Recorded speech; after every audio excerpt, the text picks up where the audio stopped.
Stand by then. Moments away now.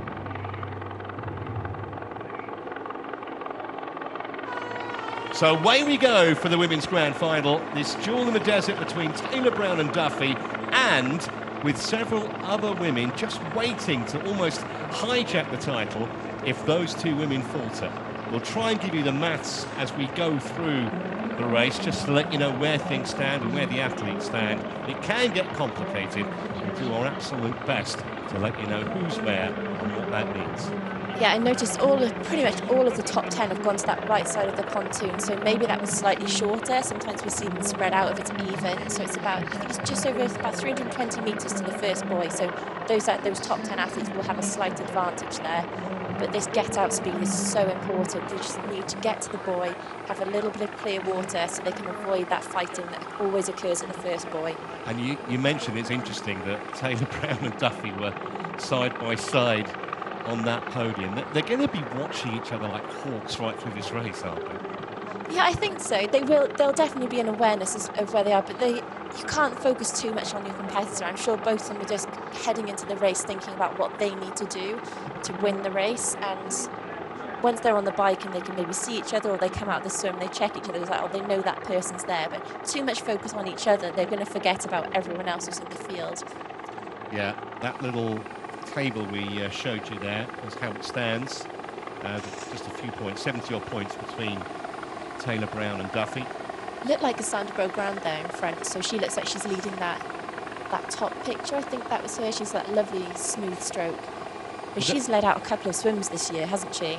There are a number of, what could we call them, party poopers in the field, and she's one of them. Beaugrand, if she bites well, is a genuine factor. Taylor Knibb, we know is going to bite well. If she's anywhere close to that lead bike pack, that's going to be fascinating. So it isn't just about the two leading protagonists here. There are all kinds of other factors that could kick in. And I think Taylor Knibb is one of the biggest factors in this field. If we look at Callery, I mean, I know Flora Duffy was in the race, but Taylor Knibb's ride really broke up that front pack. She came from behind, she had a poor swim, came from behind, broke up the front pack, and Cassandra Beaugrand, Beth Potter were the ones who missed out on that break. Then Beaugrand then goes on to have one of the fastest runs of the day. So you think if she'd actually responded to that break, been in the right position, had the strength to go with it, then she would have been on the podium. So that's how much difference Taylor Knibb is going to impact these races if she's racing well. Yeah, I remember her bike in the grand final in Edmonton last year, which was off the scale, just rode away from everyone and ended up taking the gold medal there. So yeah, it's Beaugrand there in front. They're all very close together. And Duffy led out in Bermuda, and Georgia Taylor Brown is never far away from the top. That red hat there, that's a number in the 20s, so I'd imagine that'd be Victoria Lopez from Brazil. She's one of the athletes who's nearly always up there. They're very, very tucked in. See some athletes really far left, so they're going to have to make a big move over to get to that first buoy. They're going to have to get across, and pretty quickly, otherwise they're going to be in serious trouble. So you see now that's Beaugrand there at the top of the picture. Then at the bottom, I think that's Lopez, and just above her that might be Duffy. So it looks like Flora Duffy, yeah, number 2 there. So Duffy's moved up. She was stuck in the middle a little bit further back and has decided to move her way forward. But that shows her experience about what Duffy has. She's been racing for so long now, so many championship races, and she always shows up at a championship. She always performs so well. And that leads to her making these good decisions. She realised she wasn't in the right spot when she was tucked in. There was about 5 of them stuck together. Has made that call to bit of a push on before she gets to the first buoy, and she's made it around that buoy in second. So really good decision making from Flora Duffy. Well, you mentioned her experience. The other advantage she has potentially, she's the only woman in this field, this huge field, who's actually won a World Championship race here in Abu Dhabi. Yes, she won last year, didn't she, in 2021. Georgia Taylor Brown was on the second there. That was a fascinating run between the two of them. We didn't see Georgia Taylor Brown race a lot last year.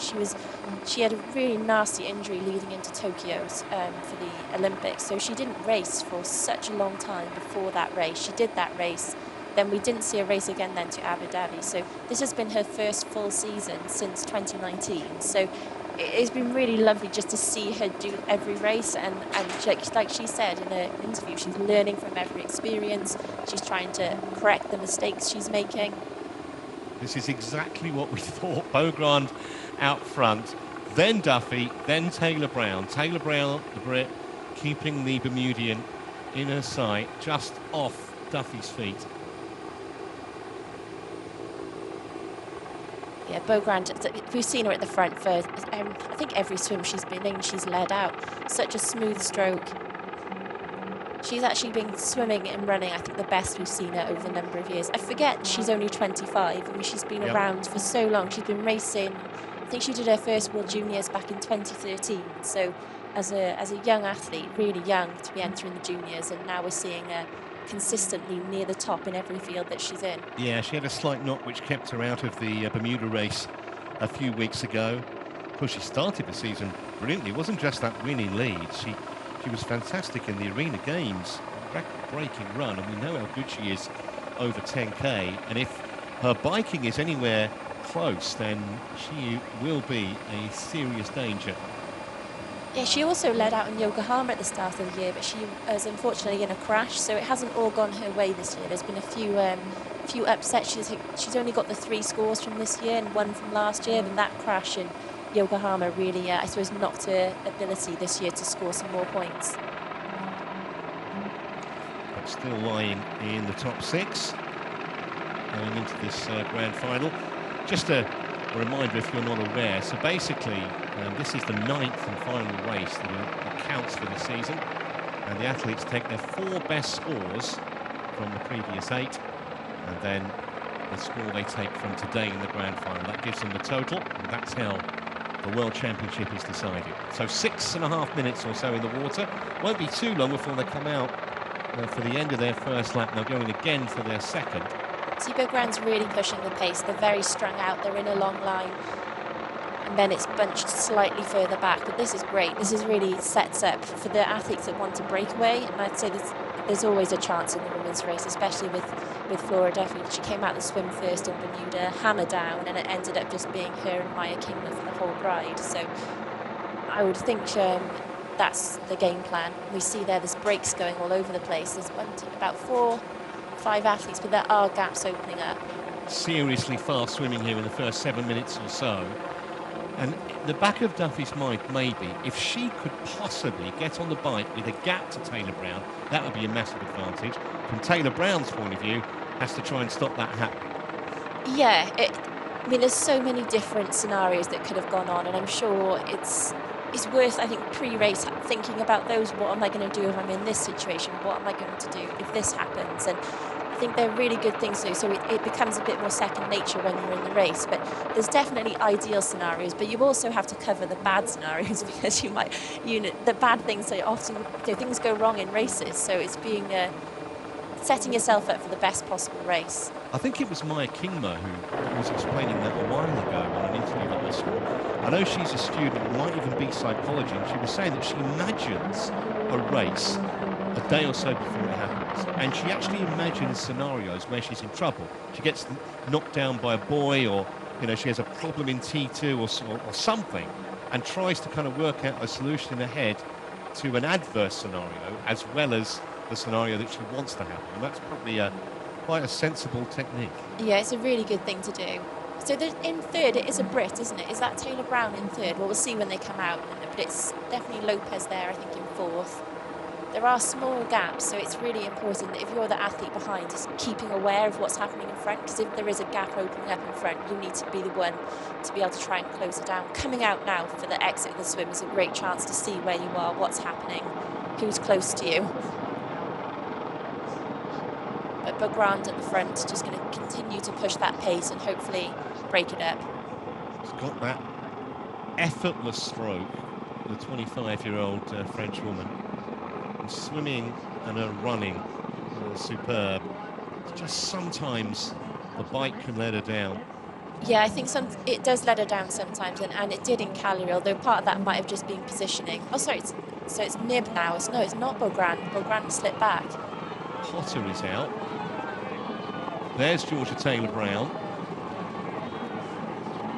Yeah, there's Beaugrand further back, so it wasn't Beaugrand leading. Sorry about that. It came up on the screen that it was Beaugrand, so it was, I think, it's Nib in front. Kingler her some way back. Yeah, Taylor Knibb leading, then Duffy, then Potter, Lopez. So Beaugrand is out in 7th. So sorry, we were on the wrong person there. She fooled everyone. Because they have these electronic tags. A bit of a slip there from one of the athletes. Yeah, and you can see sometimes when there's several coming out at the same time, we saw a bit of accidental pushing and shoving. So back in for lap 2. Still athletes coming out. They're quite a long way down now, these athletes. There's Tilda Manson. She's the World Junior Champion. She recently won a World Cup in Bergen as well. So a big day for her competing at this level. But here we are. So it's Knibb in front. Apologies to all the people, the Pakistan Beaugrand fans out there. We got that one wrong. It's great from Knibb though. We know she's been in good swim shape because in St George 70.3 she was swimming with Lucy Charles Barkley, who's she's the best swimmer in the sport. And she was on her feet, but it's been the last couple of races where we've gone back to where she's gone back to World Series. She's struggled a little bit with that get-out speed, maybe being stuck around so many women, but definitely back to great swim shape here. Well, fantastic swim from Potter as well, coming out in 3rd place. So Taylor Brown just 6 seconds back, though, from Knibb, which means she's 5 seconds back from Duffy. So no issues so far. You'd think those two will be together on the bike if it stays that way over this second 750 metres in the water. Just looking a bit further down, some of the names. Taylor Spivey's 22 seconds back. Lindemann 12 seconds back. It's actually a good swim for Lindemann. Yes, great. That's fantastic positioning as well from Georgia Taylor Brown. She's right there on Victoria Lopez's feet, so it's a good spot to be in. And she can keep an eye from that position on what's happening in front, and just checking up every now and again, seeing who's leading, where everyone, if there's any gaps going in front. Maybe somewhat surprising, the youngster Tilda Manson, who, if you were watching our World Cup coverage, was quite brilliant in Bergen. Normally very good in the water, but she's 50-odd seconds back after the first lap. It's really good from Potter. She had a great swim here last year, from what I remember, in 2021. So she's been up there all year, though, always near that top 10. She's always put herself in a really good position. It's so important in the races to have that good get-out speed so that you're able to slot into a good position when you get to the first point. It does get a lot easier then, just less fighting, less people next to you. When there's someone swimming right next to you on your shoulder and you can kind of feel them all the time, or touching the feet in front of you, someone touching your feet, it can get quite claustrophobic and annoying. So you really need, it's so much easier if you're in this position where you're out front. A nice position for Flora Duffy to be in here. She's near the front, she's got clear space either side of her, saving energy, sat in there on Knibb's feet. Yeah, Knibb we haven't seen too much of in the World Triathlon Championship Series this year. Concentrating on other things. Of course, she had that brilliant win at the World 70.3 Championships in Utah recently. She won it by 5.5 minutes in a shade over 4 hours. But I think from now, next season in particular, and in the first part of 2024, everything's going to be building up to Paris and the Olympic Games in a couple of years, less than 2 years now. Yeah, we've had Olympic qualifying period has started, but next year I imagine there'll be some sort of selections. I think countries will probably start selecting next year with the test event and everything. So I think a lot of the athletes who've been doing a bit of both, racing a bit of some of the long distance races, are definitely going to maybe put more thoughts towards Paris coming up. Yeah, and it's so much about planning.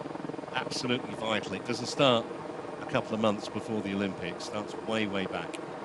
Oh, definitely. And for some of the younger athletes, this would be a long-term plan. I think if you're, say, 20, for some of the French athletes, Emma Lombardi, I mean, imagine she started, well, she's got a good couple of years now to make a plan with her coaches of what races they're going to use, what are they going to try and improve on leading up to trying to qualify for the Games. Just 24 years of age, Taylor Knibb. In fact, she was the youngest woman ever to qualify for the American Olympic triathlon team. Yeah, she trains in Boulder for most of the year, but she has actually been, which is slightly at altitude. It's not super high altitude, but it is up at altitude. So she's been training at sea level in preparation for this race and has been doing heat prep for a long time. It's such a hot race. A lot of athletes have approached it differently. Some have been, have come out to Dubai, Abu Dhabi. and they'll be, you know, in the environment trying to get used to it. And then some of the athletes, I think, have trained. I think some of the Brits have definitely stayed in the UK and done a lot of heat prep in heat chambers and things. So it's different for each country what they've decided to do. So 15 minutes in the water in this World Championship final for 2022. We started fully 14 months ago. There were a couple of races back last year, and then a full schedule this year. It all culminates here. And so far, Duffy and Taylor Brown doing nothing wrong. I think this is a dangerous position for a lot of the women, with Taylor Knibb leading, because they're not going to be able to get on her wheel. They couldn't get on her wheel in a lot of the races recently. We saw Knibb ride on her own for the majority of the race in Bermuda and still holding time over the chase pack, working together. So with Knibb out front, there's only going to be a select few of athletes that are going to have that speed through transition and that power to get to her within the first kilometre of the bike. The athletes who are further down, it's going to be a really big effort to get there, a really fast transition. And that first lap of the bike is going to be, they're going to have to turn themselves inside out, I would imagine, to get to her. I mean, it was interesting. I remember that grand final I was talking about in Edmonton, where Knibb rode away from everyone. If she tries to do that again, it's not beholden necessarily on Duffy and Taylor Brown to go with her, because, you know, if they're having their own battle, they're second and third, whatever, along with Potter potentially. But it's kind of in their nature to not want to let her get away. Really interesting to see what happens. Yeah, it will. I mean, this course is really flat as well. I think it's definitely easier to break away when there's the hills there, like we see that there is in Edmonton and Bermuda. So it's going to be tougher to do. But yeah, I don't know. I can't imagine that. I think we saw Flora Duffy last time. She didn't go in Edmonton. She didn't go with the break, but that was post-Olympic year. She just won that Olympic gold medal. There's obviously a huge emotional come down after the race, and she was just there to tick a box. Yeah. Whereas I don't think she's there to tick a box today. She doesn't want to just beat Georgia Taylor Brown. I'm sure she is aiming for the win in this race. She wants to win. She wants the record-breaking 4th world title, and it'd be a brave man or woman to bet against her doing it. Just almost going into the lead now, Duffy. I think that's Rappaport now that's moved up into 3rd position. So Potter's just moved back a position. And I think that's Georgia Taylor Brown, who's still tucked in there, about 5th place. Yeah, and from her point of view, that's absolutely fine. So the gap at the moment is a very small one. Hard to see Duffy be able to get away from Taylor Brown on the bike if this advantage remains as slim as it is. And they're not going to be in the water for much longer. So I think the leading two in terms of the race for the title, we're pretty happy with what's happened in the first 18 minutes or so of this grand final. We can see just from this angle there is a gap further back. There's definitely a gap there, but all the women who are relatively close to this front group were within about 10-11 seconds, but I would not want to be 10-11 seconds behind Taylor Knibb starting the ride. It's been incredible what she's done on the bike this year. Yeah. Half a second, she might be in trouble, you know, the way that she rides. And I think she doesn't really seem to look to anyone to take a turn. She's just happy to grind it out there on front and see what happens. And Ian O'Brien, who coaches her, I remember asking him a while back, you know, whether he had to kind of get Taylor's feet back on the ground after sort of a big win, because she is still pretty young, as we said. He said, no, she's very level-headed, very popular with the other triathletes. She's a real bubbly personality, and she's had an excellent swim here. You can see the exit coming up for these women. And then we'll get the names and the times, hopefully, as they head out of the water and into transition.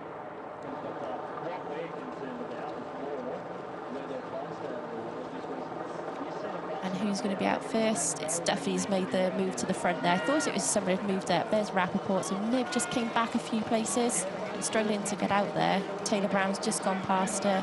Potter's there. Lindemann, Beaugrand. So all of the top names. Victoria Lopez is up there. And Taylor Brown within 5 seconds of Flora Duffy, and that's the thing to look for in terms of the battle between these two at the moment. Yeah, and then a bit further down with Naya Kingma was right up there as well. There's number 8, Sophie Caldwell, so a little bit further down than she would have liked. Holm from Denmark. Emma Lombardi, 26 seconds down, so she's one of the athletes who were looking pre-race to be one of the contenders. Real statement of intent, this from Flora Duffy. Led the swim, leading into transition here, and normally her transition is nigh on perfect, as Taylor Brown's is, to be fair. Yeah, Taylor Brown. I mean, Taylor Brown's raced the Super League. She's the Super League champion. That's short, fast racing, lots and lots of transitions, so plenty of practice for her this year. Potter on the right, Beaugrand centre of the screen, Rappaport just to her left. Lindemann is right there. Now, here's the transition. Absolutely perfect from Duffy. Taylor Brown, there you can see her. She's got the Bermudian right in her sights. Well, this is going to be a battle royale between these two. There we see Lombardi, Spivey, Sophie Lynn there from Australia as well.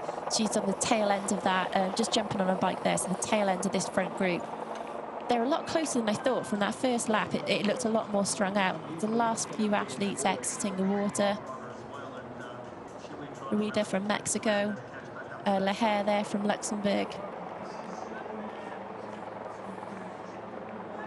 So we've seen here all the athletes coming out of transition.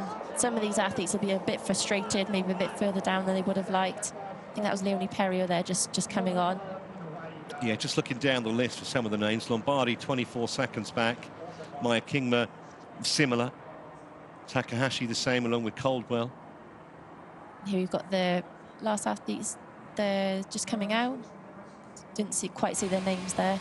But here we are up front. So one athlete off the front. I'm guessing that's going to be Flora. And then a group of about 5 behind. Yeah, that's Duffy.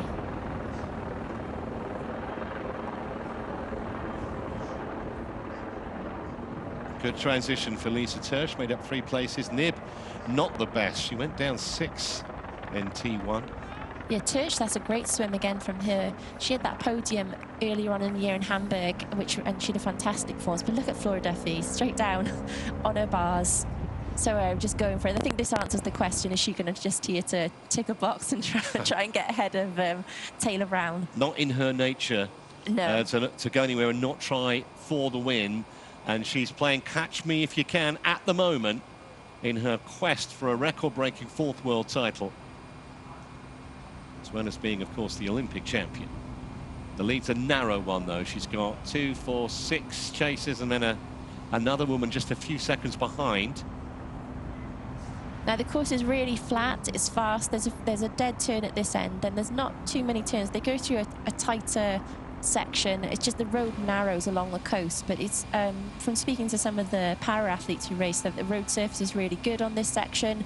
It's that section closer down by the water where it's a bit cobbly for these athletes, more like paved bricks, so that's maybe where most of the challenge comes from in this course, but this part really smooth. Now if you're Taylor Brown at the moment, Helen, are you at all concerned, or are you thinking, no, it's fine, she's only a few seconds ahead, let her use up some leg power riding on her own, we're in a nice little group of 6, we can all see her? Yeah, yeah, it's hard to know, isn't it, what she's thinking at this point, Taylor Brown, but I can't imagine Flora Duffy riding on her own for the whole course. We can see there that gap's narrowing slightly. I don't think she'd want to, especially in this heat. They're going to come together now, aren't they? It's not the easiest thing to do. So they're coming together, but ideally they need to start working efficiently straight away. I mean, they've caught Duffy, but ideally you want to start a group moving through together, so less competition. They don't want a huge pack. It'd be much easier for them, especially for Duffy, Taylor Brown. If there's a smaller group, it's a lot safer. They like riding hard, but you can see here they've slowed and everyone's looking up at each other. This is real cat and mouse, isn't it? So there's a group of 8 there now, and it looked to me as though there was one woman just kind of in between the lead group and the chasers, and that's, yeah, there she is, and that's just the worst place to be honest.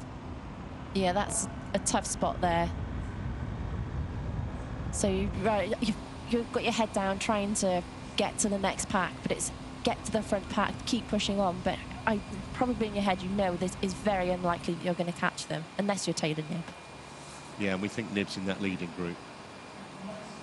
Yeah, when they come through for the for the lap, we'll be able to see who's actually in there.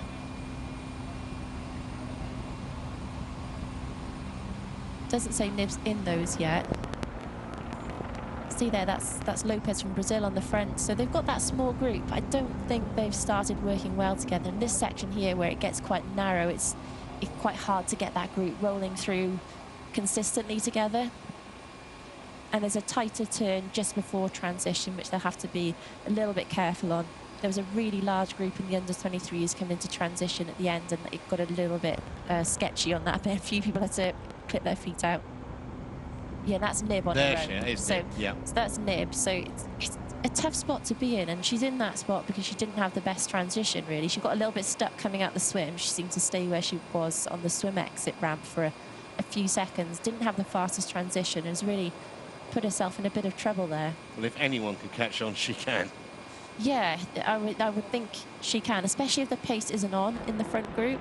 It's not ideal, though, especially in this heat. You don't want to have that, to put in that huge effort over the first couple of laps to get back onto the pack. It'd be a lot easier for her if she was sat in the main pack, working with the women who are there. Just from that, the camera always foreshortens a little bit, but it looked to me as though Nib is closer. And from that shot, definitely, I think she's going to get onto these.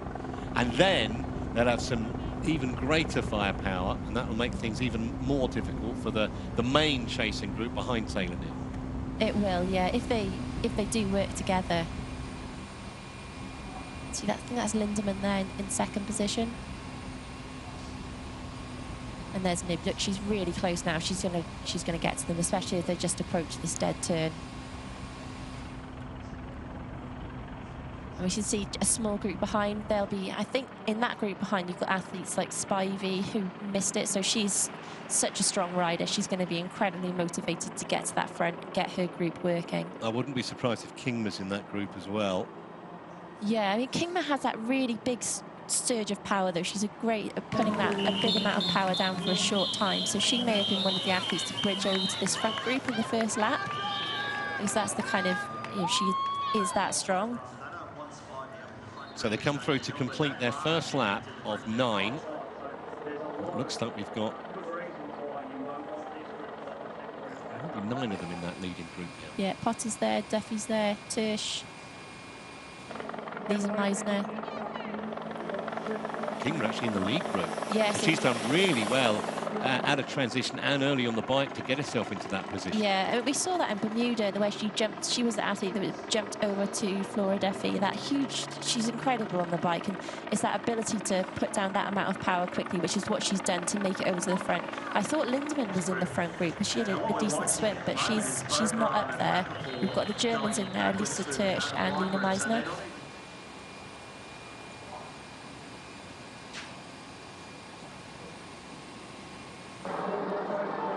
Likes of Lombardi some 40 seconds back with Takahashi and Anne Hone. Steinhauser of Italy even further back with Perrier. Perrier, of course, who in the first race of this year got onto the podium in Yokohama.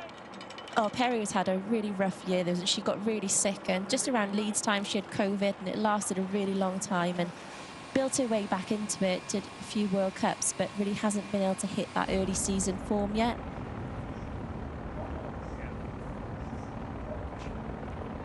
So now the Taylor Nib is back in this group, and then we can see further back down the road there's a small group. They're not too far away. They're about 17 seconds, I think it is.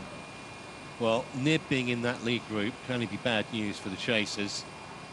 These 9 women with an advantage, as you say, not massive at the moment, but it'll be interesting to see what it is in 4.5 K's time when they come through transition again, to see whether the fact that Nib's now in this leading group will get them going a little quicker than they have been. Yeah, and it's going to be, I mean, Nib's just put down a bit of effort to get to the front, and in the heat you do want to be wary of how you're feeling. I mean, obviously on the bike it's a bit cool, so that's the chasers now. It's just Spivey and one other. It looks like they've dropped what the other group they were with. But here's the back to the front there. Yeah, so what's Nib going to do? Is I would imagine she might recover for a little bit before she decides to put her head down and go off the front. But you never quite know with Nib what she's going to do. She just seems to ride away from the others when when she feels like it. Fascinating that Taylor Spivey and one other, quite pick out who she was, have decided, look, we're not going to catch these going at the pace of this chase group. We've got to try on our own. I think it might have been Kirsten Casper. Right. So I think that's a little bit of USA solidarity. Yeah, well, she was one of the ones up there, and she's been improving. She's improved so much this year. It was she's had an unfortunate year as well. COVID still knocking a few of these athletes. It takes them out of training sometimes for a good month or so, which can have a massive impact. Talking of the US, we should wish all our American viewers a happy Thanksgiving for yesterday. So 9 of them clear, 2 trying again. That's the size of the task. You look up the road to a group that's got Duffy and Taylor Brown, and particularly Taylor Knibb, and you think, yeah, this is going to be a mighty tough ask to try and get on the back. Yeah, it is Spivey, isn't it? I think that was Casper. They were together at the last time they came through, so it would make sense. Probably two of the stronger riders in their group. I think the thing they've got going for us, they're both going to be massively committed. They both want to get to the front. And the front group, you could still see there's a bit of frustration in the middle, that people are waving at each other, shouting, trying to get everyone motivated to work. She had a bit of a late season charge, Casper. 6th place, eye-catching 6th place in Cagliari last month. Unfortunately, she DNF'd in Bermuda before the bike leg. Yeah, she had a mechanical, didn't she, I think, on the bike. So unfortunate for her. She's coached by the same coach as Flora Duffy. They're training partners. They've been prepping in Girona, ready for this race, so leaving Boulder for a bit more heat. Although probably not quite as hot as it is here. Yeah, 33 degrees, the official temperature. In centigrade, 90-odd Fahrenheit. So Lindemann, Meisner, Knibb, Lopez, Tersch, Duffy, Kingma, Taylor, Brown and Potter, the 2 main protagonists in that leading group. Then Casper and Spivey, and another American, Summer Rappaport, some half a minute now off the main group at the front. Casper and Spivey doing well, because their gap was similar last time they went through. So for just the 2 of them working together, they're really keeping themselves in contention. And they've got to hope that at the front, no one has any attacks to really push on the pace at the front if everyone is slowing and just looking at each other a little bit. I think for Duffy and Taylor Brown being in the same group, though, they've got to be looking at each other now and thinking, well, they don't want to do more work than the other. They probably want to work equally together, so they get to the run the same. I mean, it was amazing to watch them at the Commonwealth Games. I mean, Flora Duffy that went on the attack, went on a solo break, and then George Taylor Brown jumped over to her. They rode as a 2-up. So that's 2 of the best women in the world. And Flora Duffy actually told us, I'm going to attack. And George was like, OK. And so kind of then they went off together and did the rest of the ride. So it shows their strength, the level of riding they have. Casper and Spivey, it's a brave attempt, this, as a duo, to try and reel in the leaders. We'll see how it goes from there. Currently about a quarter of a minute, there or thereabouts, back of those 9 women that include the 2 main title protagonists, Flora Duffy, Georgia Taylor Brown. I'm wondering if in their heads they're now thinking, do you know what, barring something extraordinary, we're basically going to have a 10,000 metre race for the title in about 50 minutes time. I don't think they'd be thinking that far ahead yet. I think it's so important to keep focused on the moment and what's happening, especially on the bike with athletes close to you. And if they're going around technical corners, you really want to keep your head in the game and not make any mistakes. I think all that thinking of maybe the planning of what might happen will have been done before. There's definitely going to be an awareness of the other athlete, but I don't think you at this point early on you want that focus. So let's look at the gap then between the 9 at the front and then Casper stroke Spivey. Is it more than about a quarter of a minute, which was the gap? Yeah, see, that's already gone out to 23 seconds, which means the gap to the chasing pack is going to be more than half a minute. Has to be. Yeah, it has to be, doesn't it? So it's tough for those 2 on their own. But at the same time, even if they rode the whole, it's early days, isn't it? We're only on the only done 2 laps. But even if they rode on their own for the whole lap, they're still putting in, if they're putting in time to the chase group, they're putting in time to some great runners like Beaugrand, Lombardi. There's a lot of athletes back there who run really well. Look at the gap now. It's nearly a minute back to the main chasing group. Yeah, in 2 laps. And that shows the front group, even maybe not working as efficiently as we sometimes see, they're still putting on time to the rest of the field. And that has to be really demoralising if you're part of that main chasing group, not the American duo that's immediately behind them, but the main group. Yeah, so Laura Lindemann is in the front group. I missed her the first time round, so 3 Germans up in that front group, so great for them. When you look at the names in that main chasing group, Van Koeverden, Rappaport, Beaugrand, and this is the problem. All of a sudden, you kind of get marooned a minute back. And however brilliant a runner you are, and we know how good Beaugrand is, and Summer Rappaport on her day is a great runner, but, you know, you give the likes of Taylor Brown, Duffy, Nib, etc., Potter, a minute, no chance. And it's going to be more than a minute if this carries on the same way. Oh, yeah, 54 seconds and 2 laps. You're looking at big gaps. They'll be lapping a lot of the back athletes by the end, probably. See an athlete going wide there. Sophie Lynn has had a crash, I'm just hearing, but she is continuing. A crash on the 180 section, the Australian. Oh, that's a shame for her. She's had a good year, great performance at the Commonwealth Games. Haven't seen her too much over the Olympic distance yet, but really been really good at that sprint distance. See Duffy there keeping an eye on what Nib is doing. She looked over her shoulder because Nib is riding on that side of the road, so you've got to think, no, she's coming back in. It's almost... There you go, other side. She's keeping them alert, that is for sure. Because this, for Duffy, this is such a good opportunity as well. And Taylor Brown, I don't think Taylor Brown's going to let them get away. She's definitely strong enough to keep up with Duffy and Nib. But if they were caught unawares, there might be a chance. I don't think Taylor Brown or Duffy, either of them are going to take a backward step. But these 9 now, assuming that the 2 Americans behind don't catch them, and that looks such a tough ask, they've basically given them the race amongst themselves now. That's effectively what's happened. Because that 54-second advantage, if they keep going like this, by the end of the 9 laps, they're going to be 2 minutes plus ahead of anybody else.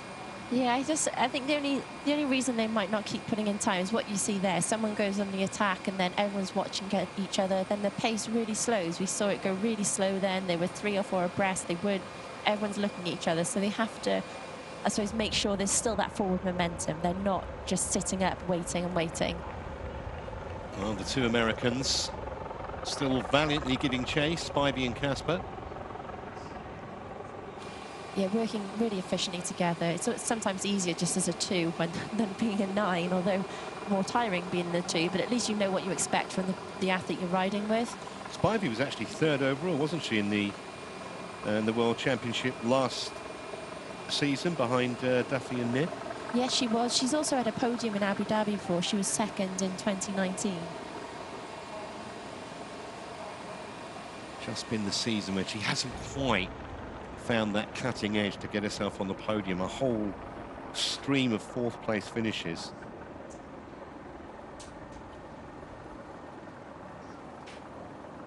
See there, it's very tight. There's lots of cones and barriers and all sorts on that area, so having to be really careful just so they don't overcook any of the corners too fast. Yeah, I'd be grateful of any shade that those palm trees offer, but I don't think it's much. Yeah, I don't think there's much either. Not on the racing line. It still just feels so warm out there as well. Yeah. They are in the hottest part of the day and they'll be running when it's really hot too. So I think there's going to be that element of looking after yourself a bit on the bike. You don't want to miss any breaks. You want to do your turn, but maybe you're not going to empty everything out there. It's hard to tell whether they're actually gaining time or losing time. If they are, it's just a couple of seconds. Yeah, and as you say, they're keeping themselves or getting themselves further and further away from the main chasing group. So that's obviously in their favour. Even if they don't catch, it's leading too. There's a small gap there. I don't know if anyone's what is happening there. I don't think probably no one getting dropped at this point. But it's Nib on the front, isn't it? Pushing hard.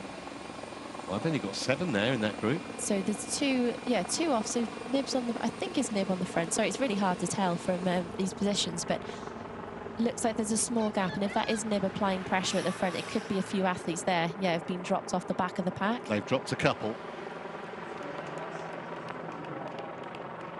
I'm not sure who's come off the back there, or even if there's been a small incident just around one of the corners or something, that sometimes just disrupts the rhythm and you lose a couple of athletes. Well, we're going to find out very shortly when they come round through transition to complete their third lap.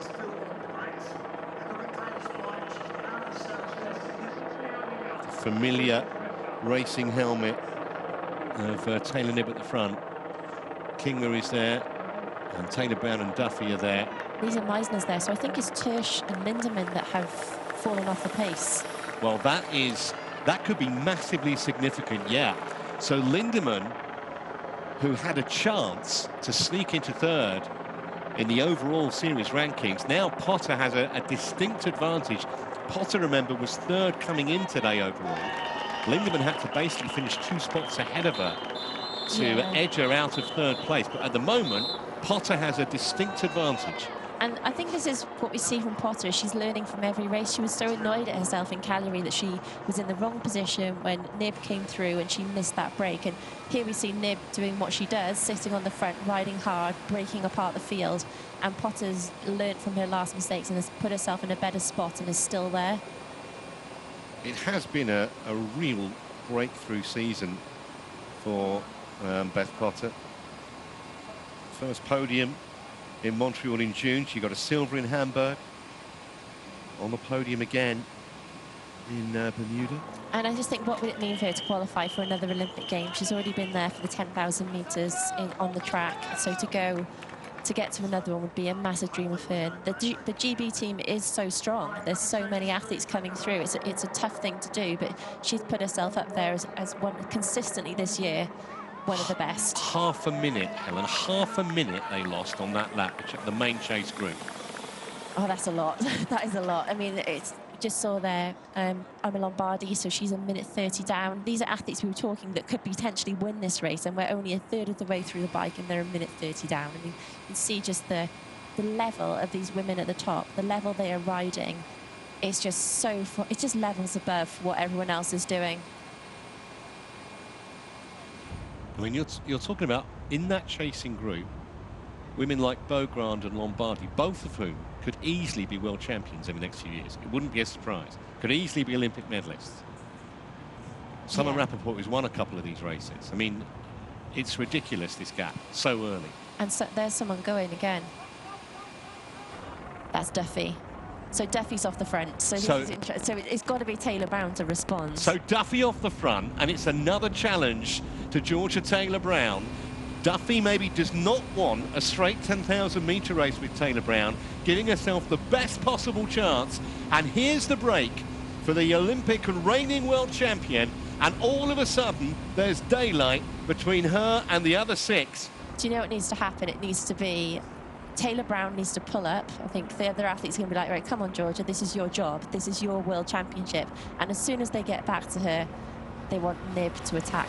Nib will get away with Duffy. That's probably what maybe that's what Duffy's thinking. That's what Nib's thinking. This is the enigma within a riddle and all that. Tactics within tactics.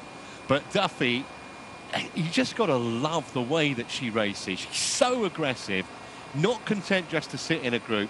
This may not work. It may not work. It may not work, but she's trying it. And I think they just shelled another athlete off the back with those attacks. So here we see, this is Spivey and Casper trying to get Lisa Tersch to do some work. It's like, don't sit on our wheel for the 40K. That is not happening, or for however long it is. And Tersch is like, I just got spat out the back of the lead group. I can't do any more at the moment. Yeah, it is incredibly frustrating for Spivey and Casper. They just, it's so annoying to have to actually tow someone around. They're back to a magnificent 7 at the front. But who is to say that Duffy won't try again? And if it doesn't work the second time, she'll try again. And I think it's testing, isn't it? It's testing Georgia to see what's happening, testing each other. I think for Flora Duffy, if she can get away with Nib, it would be really hard for the others to catch. I mean, I don't know if Taylor Brown would let that happen. I think she would do everything in her power to respond to that. two Americans and a German, giving what looks like being vain pursuit here. We're nearly 3/4 of an hour into what has so far been an absolutely fascinating grand final. I love seeing the tactics on the bike because we don't often see it. We so often have seen just big packs when nothing happens riding around. So it's really exciting to see the women up there attacking, really trying to do everything to win over the others in the race. A chess match at pace with pedals is basically what it is. You can see the pace has slowed a bit because they're all back together. So if the women finished as they are now, Duffy would take the title. Obviously, we're in a small group at the front. The order can change around, but it just shows you how tight everything is. Yeah, and with Lindemann having lost the pace of the group, it does change things for Potter, and it gives obviously Nib a chance to jump up in the rankings too. She's down in 6th, but she's not that far. She's not far off. Oh, sorry, no, Nib's in 5th. Yeah, so she's really close to. With Lindemann gone, Potter's the next athlete for her.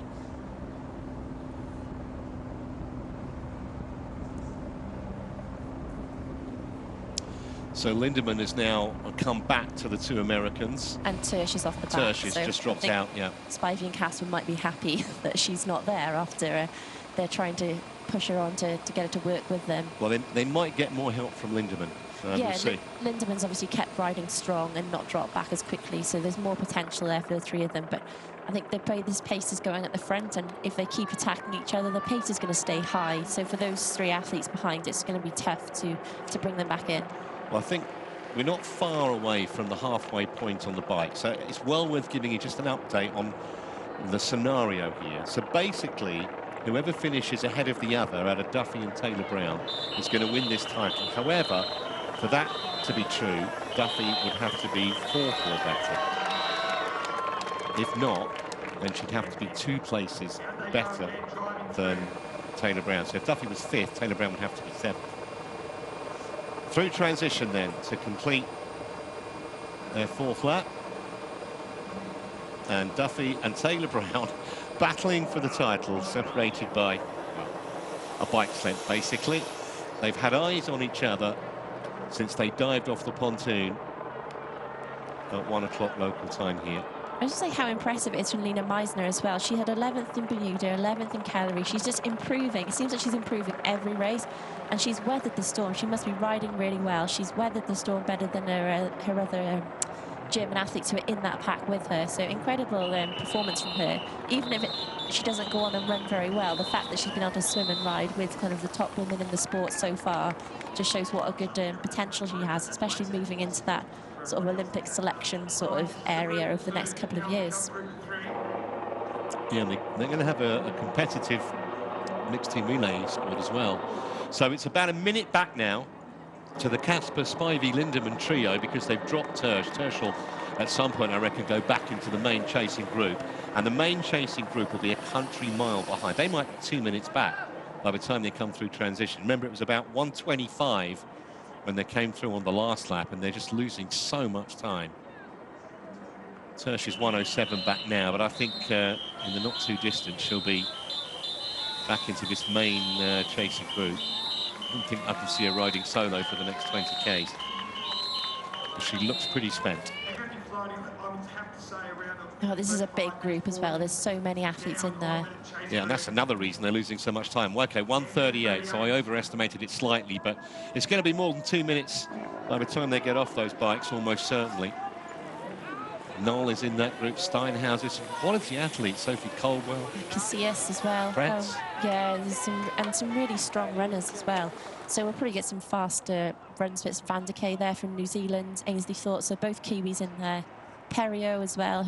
I mean, she has had a hard year. I hope she comes back to her sort of full fitness. We get to see that next year. Beaugrand, after, you know, a pretty decent swim, is effectively not going to make the podium. No chance from there, you would imagine, unless she produces something extraordinary. And that's how quickly it can happen. Yeah, it is. It's happened so quick there, hasn't it? She was right up there near the start. I think she came at the swim 6th or 7th. She really wasn't far off. Other athletes around her made that front group. So it really comes down to that speed through transition and that initial power output. You need to be able to put like the power down straight away on the bike. I did. Oh, there's Sian Rainsley there, just coming through on her own. So she was the one I said had her. She was a bit sick earlier this week, but it's the grand final, and you just roll the dice and hope that you're going to be recovered. But tough day there for some of the athletes. Yeah, especially in this heat, if you're not feeling 100%, can really start to take its toll.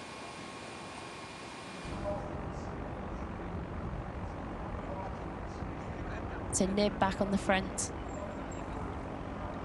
I think you get the sense that some of the athletes are just sort of hanging on when this happens and just hoping that they're able to keep keep with the lead group when the pace must be on if they're putting that much time into the chasers. And I mean, there's no real pressure on Nib. I mean, I know she could maybe get into third, but really the pressure's on Duffy and Taylor Brown. They're the two vying for the title, and Nib just doing what Nib does, out front on the bike, injecting pace, and they've already spat 2 out the back of that group of 9 at roughly the halfway stage on the bike. Yeah, and for these three, they've got a good gap still, haven't they, to the chasers? So about it's over 30 seconds to the chase group, so it's worth them keeping working, keeping pushing on, because then from that position, if they have a good run, they're running themselves into a top 10, which is be a great result. And we know some of that front pack may fade on the run. Maya Kingma's had a lot of running injuries. She twisted her ankle before Bermuda. Wasn't even sure if she could race. So she's definitely recovering from injuries. So you know not everyone in the front is going to run really well. So super important to keep pushing and think of that overall position.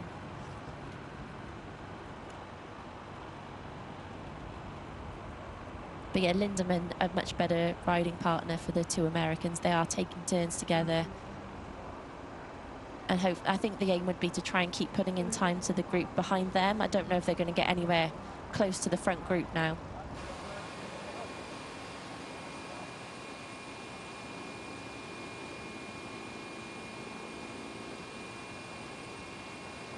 So this is 6. We've lost someone. 1, 2, 3, 4, 5, 6. Yeah, we have. We have. When we went through some of the last corners, it looked like someone was just off the back, but it looked like they'd got back onto the corner, unless someone's off the front. Don't think so, because you can see the moto ahead of that group, so I reckon we have lost someone, have we? 1, 2, 3, 4, 5, 6. See if I can spot Victoria Lopez in that group. Yeah, there's the athlete that's been dropped. So 7 becomes 6. Try and find out exactly who that is. Pretty difficult from this distance. Need a very good pair of binoculars to see it. I think Lopez is in there. Maybe he's sat 4th wheel.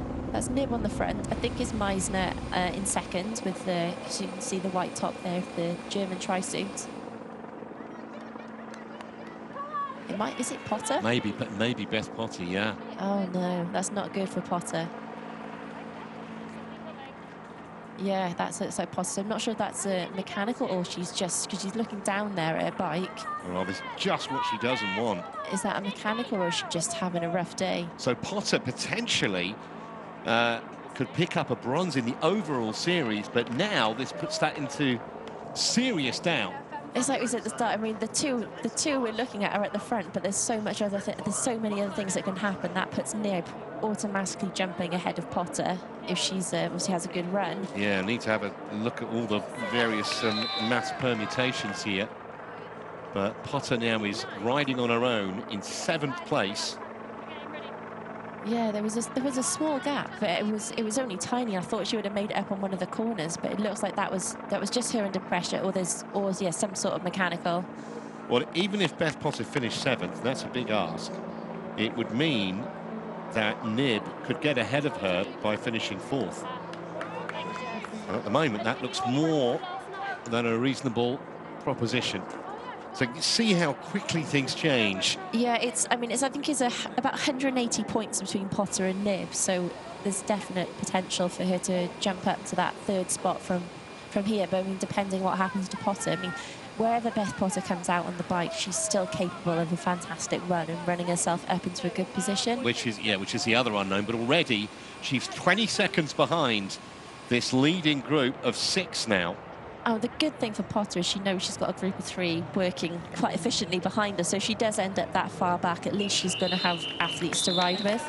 Yeah, unless there is some kind of issue with her bike, that would be something she couldn't solve potentially. Yeah, I mean, it's hard to know, isn't it? She's continuing, yeah. So if it was a puncture thing, I'm sure she would have stopped. There's wheel stops out there on the course. She would have stopped to try and fix it. With such a big gap to the athletes behind, it would be worth her doing that. So Casper, Lindemann and Spivey now a minute and a half back of the leaders. So they are, what, a minute and 10 behind Potter at the moment. Yes, they've still got a long way there to catch Potter too.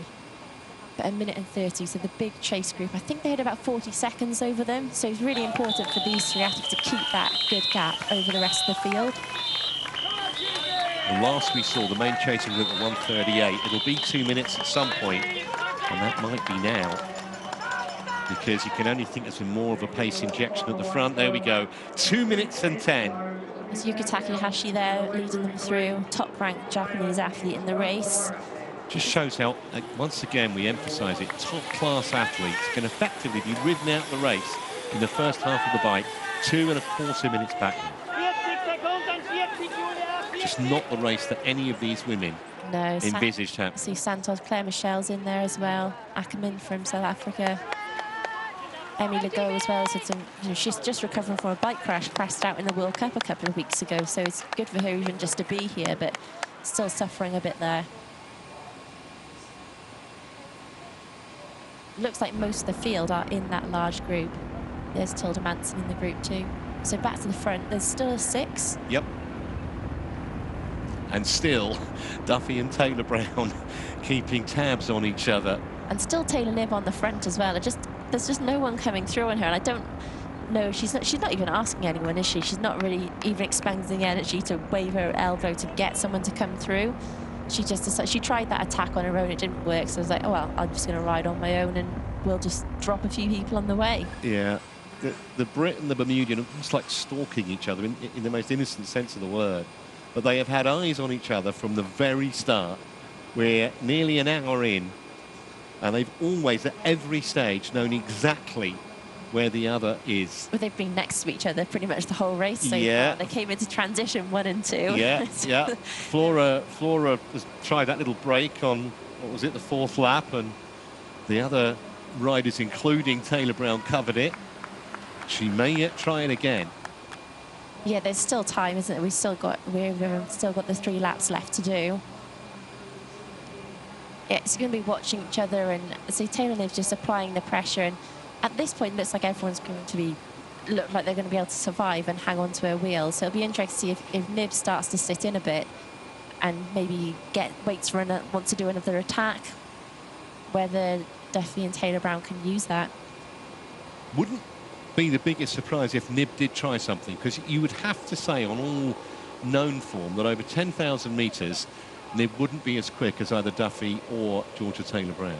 No, well, the last couple of races, isn't it, that Knibb was 3rd in Calgary, Taylor Brown won, Flora Duffy won Bermuda, both of those are Olympics, and Knibb was 2nd. So at the moment, I think we saw Knibb at the start of the year, she had a 6th in Yokohama, a 5th in Abu Dhabi, which was the 2021 race.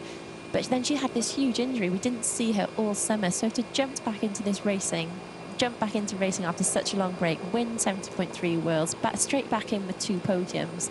I mean, it's just incredible. And I imagine she's going to be running better now than she even was a few weeks ago in Bermuda. Because when you're coming back after an injury, the improvement rate is always a lot quicker than just having a good, if you're just having a good training block. Yeah, it's almost it's a fascinating side issue, isn't it, to see how Taylor Knibb runs alongside the kind of head-to-head shootout between Duffy and Taylor Brown, both of whom are in this group of 6, sticking to each other almost like birds on a sweater. So, yeah, looks like they're rolling around a bit now. Knibb's come off the front so that the others are going to take some turns. So Lopez there's going through, taking a big turn. That would be Taylor Brown. So, yeah, Taylor Brown sat near the front. They're both next to each other. I would just be keeping an eye out for what Knibb is doing. Because you think if she's gone to the back, is she going to have another attack at some point? I think the fact she's been doing heat prep work for a really long time, she's been getting ready for this race, definitely gives you confidence coming in, knowing that you're able to perform under these conditions, that you're used to going hard in them. Because I think otherwise you might be, if you haven't done the heat prep or you're not quite sure, you're sat at the front of the bike thinking, I am getting hot and I'm not liking this, how is this going to affect me later on? But if you've done the work and you're prepared, you've done that heat preparation, I think there's that just level of confidence that you are going to be able to deal with it. Well, it's beautifully poised, isn't it, in this grand final? We've been racing for exactly an hour, and they've got 3 laps to go on the bike, the leading 6, which include those names on the screen, including Taylor Brown and Duffy, 1 and 2, the 2 women vying for this title. It's so good to have Lopez up there as well. She's just developed over the last few years. She's always there, isn't she? She's improved it. She used to always be there in the swim and get dropped on the bike. Yeah. Now she's there on the swim and the bike. And you just know that one day her run is... She still gives her good positions in the World Series because she's got a head start, really. But she's always been in that front group. But her running is improving. I think you've got to obviously give her a lot of credit and her coach a lot of credit as well. Yeah, she's done a lot of the longer distance races as well this year. One of the top swimmers in those PTO races. Meisen now on the front. Kingma's moving up as well.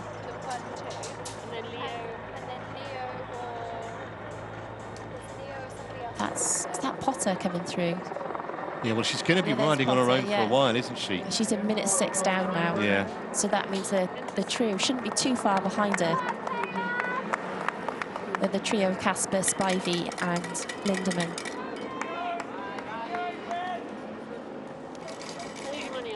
Yeah, it's low. It must be just that she's tired, because her bike must be okay, I guess, because she's still riding. I don't think she's stopped anywhere. She's just really, really suffering. Here's the next 3. So if Potter keeps riding steady, I imagine she'll be joined by these 3 will catch her at some point and they'll be able to work together. Well, I've got some really bad news for Maya Kingma. She's picked up a penalty for behaviour in the swim. There's a whole raft of penalties, actually. Penalty for Kingma, penalty for Kirsten Casper, which is going to be a real blow to her. Penalty for Luisa Baptista of Brazil, and a bit further down for Lin of China. We haven't seen the Chinese racing much for obvious reasons with the COVID protocols and difficulties with visas. And also Moore of Switzerland has picked up a penalty. So in terms of those at the front, that's a bit of a body blow for... That's a lot of penalties, and all on swim conduct behaviour as well. Oh, you can see a crash there. That's it, the main chasing group. There's several women down. We might be able to bring you a replay of that momentarily. But clearly, several women aren't going to be able to continue after that. That is the corner where it was always going to happen, if it was going to happen. It's really tight and quite narrow there, so the athletes do have to be really careful going through there. That's Jennifer Arnold of Brazil. Yeah, I think there's a couple of bikes being taken off course. One of the Aussies there, I think that's Hedgeland.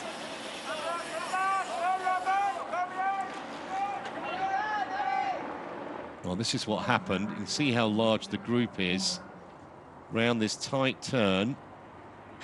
Oh, yeah, it was one of the Aussies went down, and obviously there's nowhere to go. Everyone just goes straight over the back. And when the corner is that tight, if you're just in behind the woman that goes down, absolutely no chance of going anywhere other than down as well. So we'll let you know if there are any serious casualties. Hopefully it's just cuts and bruises, and most of them hopefully will be able to continue. Could have been, actually, I think it might have been Charlotte McShane, not Hedgeland, who was down. There we go, back to Potter. I think Charlotte McShane is needing medical attention. Sophie Colwell was in that group, but she's continuing, and so's Jennifer Arnold. That's Beth Potter on screen, continuing in 7th place.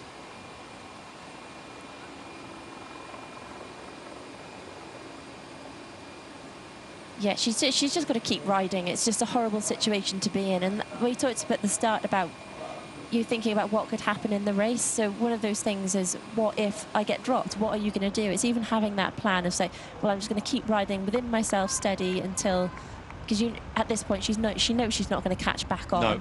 But keeping riding steady. Hopefully she'll be joined by the others, or even from this point if she rode solo, she's got such a great start over some of those fast runners from behind, like Beaugrand, Lombardi. It's worth her staying in that position.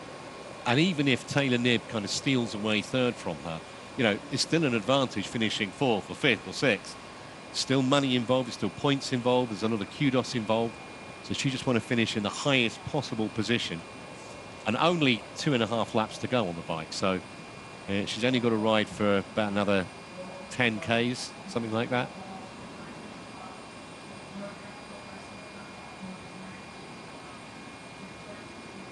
See, they're just coming round back onto the front. Looks like they're all still taking turns. I mean, Maya Kingma will know, I mean, at some point that she's got the penalty. There's coaches out there giving them the information. It will come as something of a body blow to her, though, won't it? You know, you do all that work, you get yourself into that leading six. We saw how well she rode in Bermuda a few weeks ago, and, you know, she would have probably got a medal if she hadn't had the ankle issue. Yeah, she did. It was an incredible ride from tough circumstances as well. I think it really shows her mental strength to get out there and still go and perform, even though she was, the couple of days before, she was having x-rays to see if she's even able to walk on it. So to go out there and do it, it must have been a relief the ankle held up. But this is a great position for her to be in, even though she's not running. She maybe hasn't been able to get all the run training in. She's going to have a great start over the rest of the field. Even that 10-second penalty, the group is 2 minutes. The main group is 2 minutes behind. So it's a fantastic position. Even without great running, she might be able to run away, run herself and keep in that top 10. Just hearing from one of our spies on the course that main chasing group, that Beaugrand and Rappaport right at the back of the main group on that corner every lap, so they would have lost even more time because they'd eventually come to a standstill. Have more trouble here. That's Knibb that came down. So well, this changes the whole scenario. Knibb straight. Oh no, she's got I think her chain's off. If it's just a chain, she's going to be able to quickly get that back on and get it sorted. Well, Kingma recovered pretty well. Knibb taking a little longer. Hopefully, it doesn't look like she's hurt. She's just trying to sort the bike out.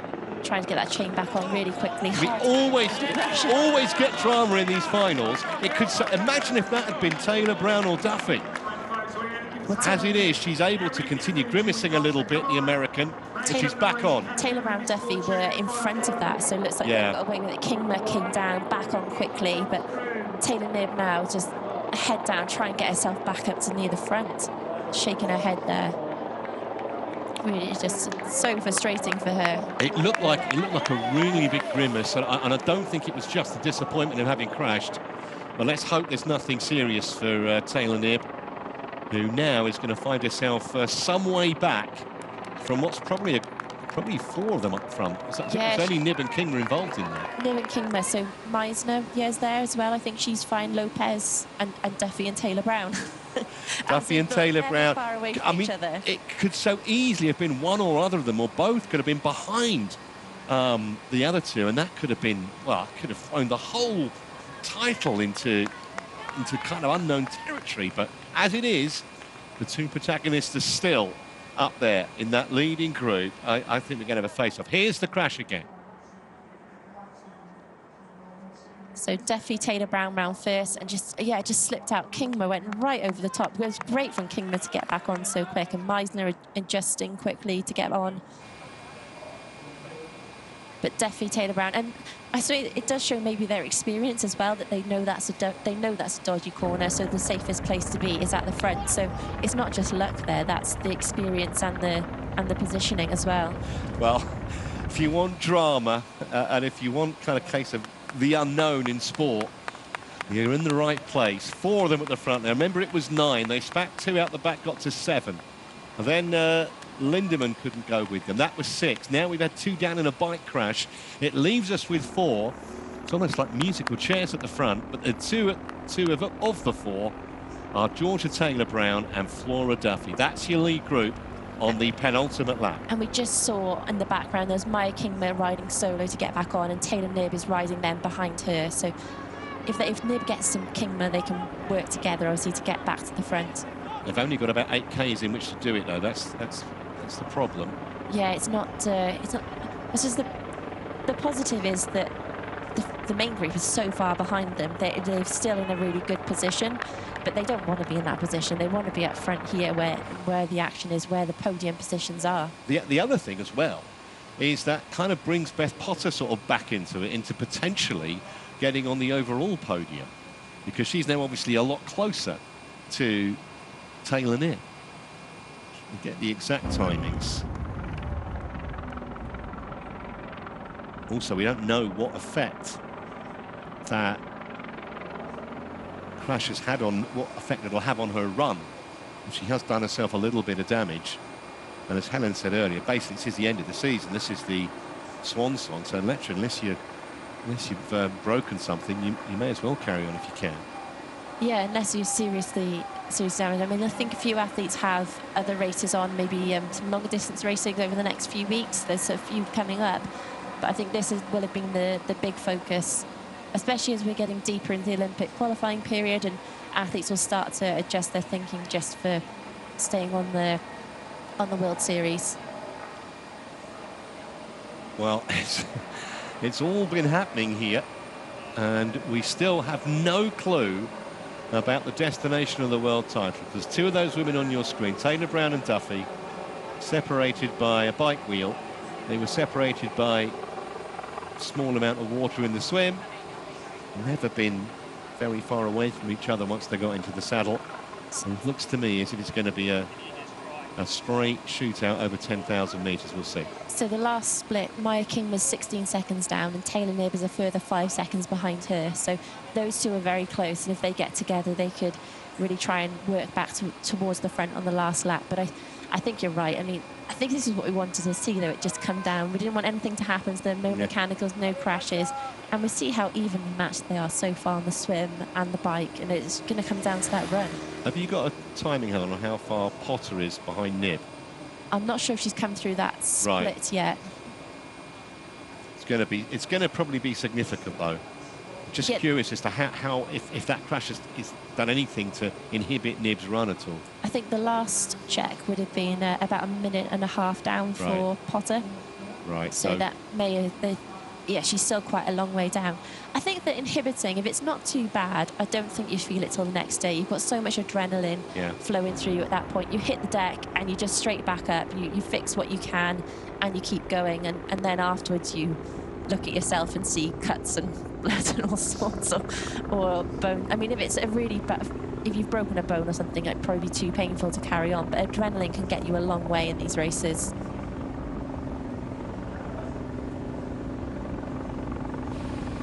But still the group of four, and it looks like they're continuing to work really well together. I mean, we were talking about Taylor Brown and Duffy, but amazing that Meisner and Lopez are up there. There's King. Oh, look now, we've got Knibb and Kingma together.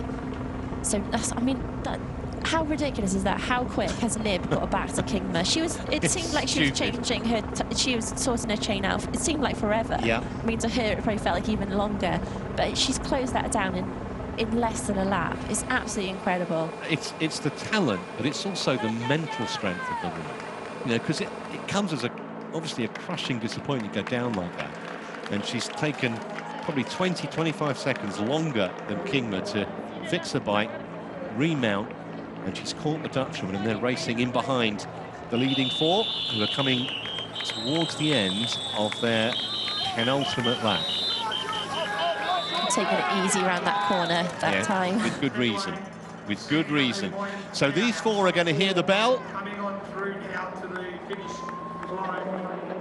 One more lap to go. Almost appropriate it's a bell, because it's almost like a boxing match between Taylor Brown and Duffy.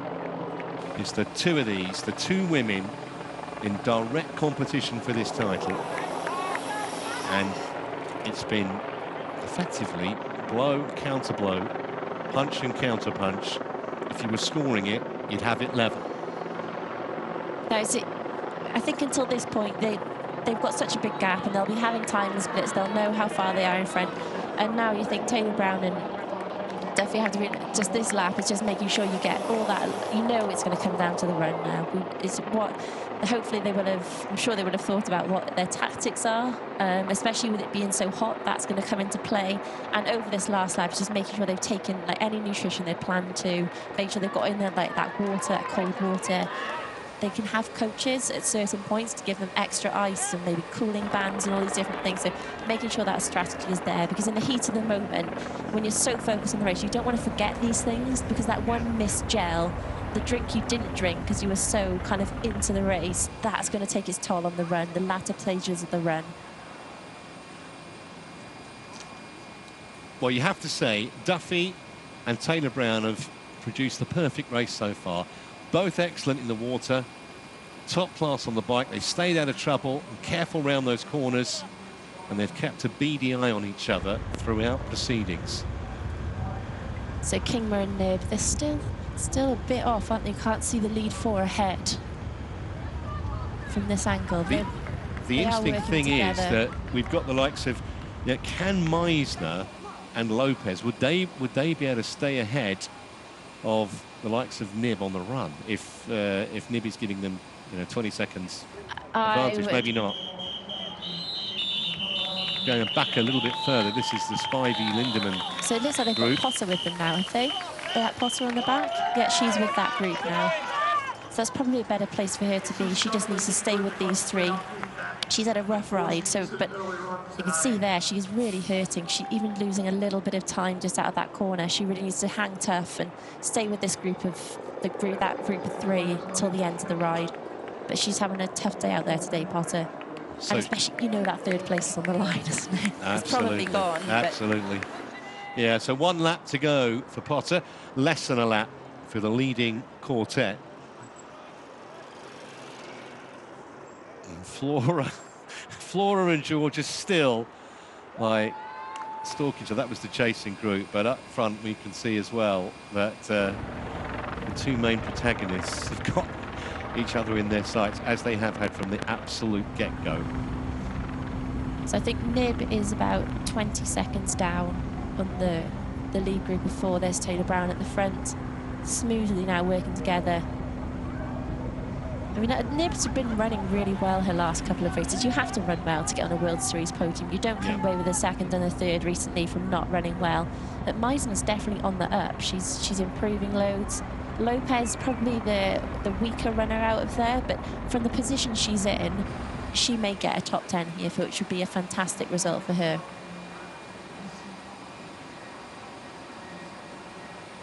Duffy on the front, so now they seem to be working really, really nicely together.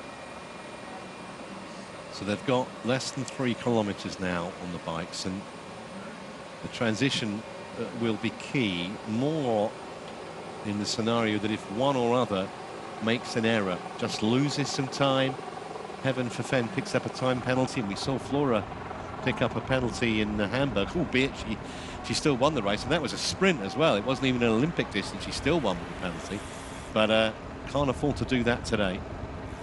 Neither can Georgia Taylor Brown.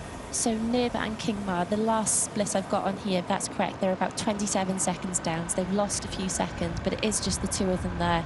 Obviously trying to work really efficiently together to get to that front, but it doesn't look like they're going to be able to get there now. We're on the last lap, so they'll be starting the run a bit of a way down. Yeah, and Kingma and Nib are nearly 2 minutes ahead of Potter. Yeah, it's a massive gap, and say Kingma's got that penalty, but with such a big gap, I mean, you don't want a 15-second penalty, but if you've got a 2-minute lead, that's the time to actually have one.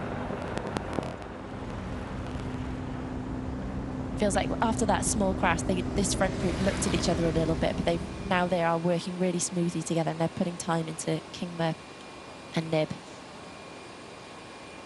Yeah, and a great opportunity for the likes of Lopez and Meisner. They're going to have some TV time coming into T2 with the two most famous current female triathletes in the world. Yeah, and I think Meisner's got a really good shot there. With a big gap to everyone else, this could be a real breakthrough race for her.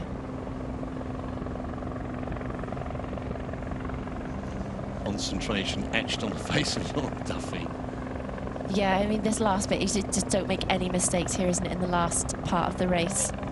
But I don't think they will. They're so aware of each other now. They've been together since the start of the bike. They really want to get to the end with no problems. Taylor Brown just sitting in behind on the wheel. Then Meisner, then Lopez. Must feel almost like extras, those two, in a feature film with I don't know, Tom Cruise and whoever else. But they were having a great day, third and fourth. Yeah, I think it'll be good now that you're starting to get the shoes out, just getting ready.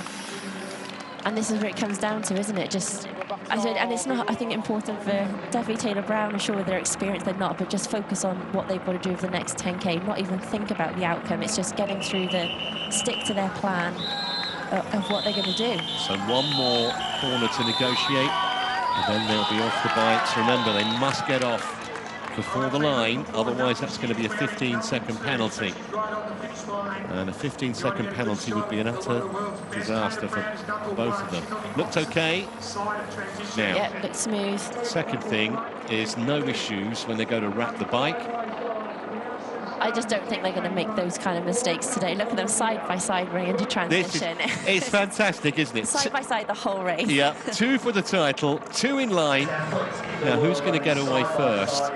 Maybe a bit more trouble with the shoes for Taylor Brown. Duffy is away.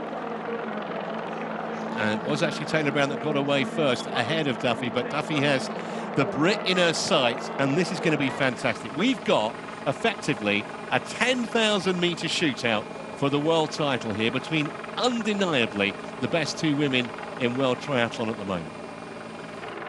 And this is an early statement of intent from Taylor Brown. Very early on, Duffy will not be panicking, but Taylor Brown has daylight early in the run. Yeah, really quickly as well. I couldn't see if that was just from the transition, if it was just Taylor Brown.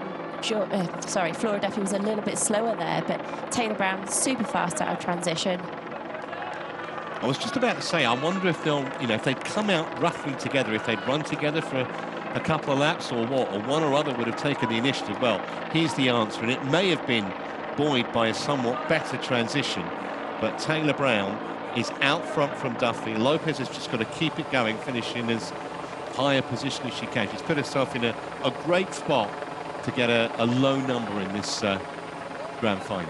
Now, Taylor Brown, she does like to take it out fast. I've seen that. We saw that in Calgary as well. She really likes to go out hard, get herself a bit of a cushion almost on everyone else. Even earlier at the start of the year, she did similar in Yokohama, and then everyone kind of reeled her in. But I imagine this is going to be the fittest she's been all year. She's done a lot of the Super League racing, so a lot of the really short, sharp stuff, which might lead to her being fast out of transition.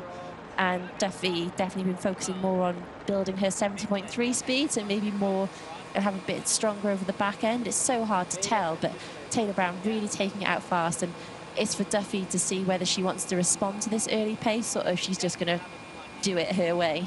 Well, it's catch me if you can from Georgia Taylor Brown. She did win the world title in 2020. But if you watch that one-off race, and that was how it was decided that year, she actually said in her interview, now, Katie Zafiris is the world champion. Zafiris had won the title in 2019, and I don't think that Taylor Brown thought that she should be deposed of that title in a one-off race. Well, this is an entirely different scenario as the likes of Spivey come into transition. Yeah, there's Spivey, we've got Potter, Casper, Lindemann. They've all worked really well together to keep themselves into this race. And they have got a bit of a lead over the chase pack, which is obviously going to help them, but they're a long way off the front at this point. And there we just see the chase pack are actually coming in now, so they're not too far ahead of them. Yeah. But up front, here's the chasers. There's Coldwell coming in, Casillas, Emma Lombardi's there as well. But Grant was obviously at the back of the pack. She's racking her bike late. Natalie Van Koeverden in the middle of that pack. And Beaugrand, no doubt, will run through a lot of these women if she's anywhere close to a running best, but I think she'll still think She could have done a lot better, just really lost it on the bike and suddenly was 2 minutes adrift. This is the battle, though. This is for the world title, and there you can see the gap between Georgia Taylor-Brown and Flora Duffy. That's a big gap too already. That's about 7 seconds already, I reckon. So she's going out hard, really trying to push on early, put Duffy under pressure. And I guess when you're thinking about what you want to do, there's great respect from these two to each other, but I mean, Georgia Taylor-Brown knows how good Flora Duffy is. She's that big day performer, isn't she? But so Georgia's got to always take control. She's got to do what she does and how she races best. She doesn't want to be dictated to by Flora. So I think that's why we're seeing her running out here so hard. Well, she's asking the question to Flora Duffy. The gauntlet's been thrown down, if you like. And it's up to Flora Duffy now to respond. It's only the first lap of 4. So we're certainly not writing the Bermudian off yet, but it's exactly the start that the Briton would have wanted. Yeah, I don't think anyone writes Flora Duffy off quickly. At your peril, or at their peril. Yeah. But it's a tough start for her. She's being put under pressure, and she has to figure out how she's going to respond to that. If she can respond, I mean, she just might be really hurting, and this is everything she can do at this point. But I'd like to see, it's great to see Taylor-Brown, doing it her way as well, not just sitting in and waiting to see what Duffy's going to do. Yeah, she was bold on the bike, in the sense that she knew that she had to make sure Duffy didn't get away from her, and the Bermudian didn't, despite a couple of attempts. Both of these women stayed out of trouble. Remember that crash where Nib and Kingma came down? Yeah, they were in the right place going around those corners, really positioned themselves well. I'm thinking that gap might just have narrowed a little bit. Yeah, I think so as well. I was counting the gaps further back, and it was 7, and my gap this time was about 6 or 5 or 6. 5 is the official gap now, and as we said, you never write Flora Duffy off, and as long as she can see Georgia Taylor-Brown, she'll think she has a chance. And it's great to see these two running together, because we saw them together at the start in Yokohama, but Duffy was still kind of returning to fitness after COVID and a long break after the Olympics. We saw them at the Commonwealth Games, but they didn't really run together, and Flora just went away straight away. So, and the Olympics, where Taylor-Brown had that puncture over the last couple of K on the bike, we never got to see them going out together. Yeah. But here we've got another chance to see what's happening. It's I know exciting to see it the other way around this time from the Commonwealth Games, but I think Flora's going to be able to respond. I actually like what Taylor-Brown said in that interview that we played a bit of at the start about the Commonwealth Games, and she said, it wasn't the race I wanted, no excuses. Yeah, she just didn't feel herself that day, and it happens. You just hit races, and for no reason it just doesn't quite work on that day. There's no question that the gap is narrowing between Taylor-Brown and Duffy. You certainly wouldn't expect Flora Duffy just to throw the towel in, because she was 8 or 9 seconds behind coming off the bike, and that's exactly what's happened, and she is gaining ground here on Georgia Taylor-Brown, and we're still only on the first lap, remember. And still they're just back in 3rd place. Lena Meisner having a fantastic race. You can see someone coming up behind her. I think it's either Lopez or that's Nib or Kingma coming up to her. Duffy is closing right up on the Brit. It's looming in her wing mirror, and I think Taylor-Brown will know she's there. Yeah, the question is, will Duffy potentially go past her, or will she be happy to sit on the shoulder? It's absolutely fascinating scenario. We could not have scripted this any better. Lena Meisner as well, just having the race of her life. I mean, so she must be like, I mean, I'm not sure if she's hot and this is hurting, but what an exciting position to be in. But Duffy's back. She's on the shoulder of Georgia Taylor-Brown, and she was 8-9 seconds adrift a few minutes ago. That's why she's the Olympic champion. That's why she's a triple world champion, and going for immortality with a 4th title today, at least on the women's side. Yeah, and I think it's so good. There's just that experience, isn't it? I'm going to go my pace and build into it. And I think she did a great job there. Well, I wonder if that's going to be like a psychological blow for Taylor-Brown, just to see Duffy alongside so quickly when she had that advantage out of T2? I don't think so, not yet. Okay. Maybe if she ran past her and dropped her straight away, but I think we see from Taylor Brown that is always her game plan, get out fast, give herself a bit of a cushion, she's able to get out. She's got that ability as well to go fast over the short distance, and then she was able to maybe settle into her rhythm, find which rhythm is going to be best. This is exactly how we wanted the title to be decided. The two women involved, side by side on the run. Your guess is as good as mine. Meisner hanging tough in third. Oh, yeah, great race from her. She's got all the ice there down her, trying to keep herself as cool as possible. Ice band on the head, something around her neck there to keep cool. And that's just in the distance as Lopez.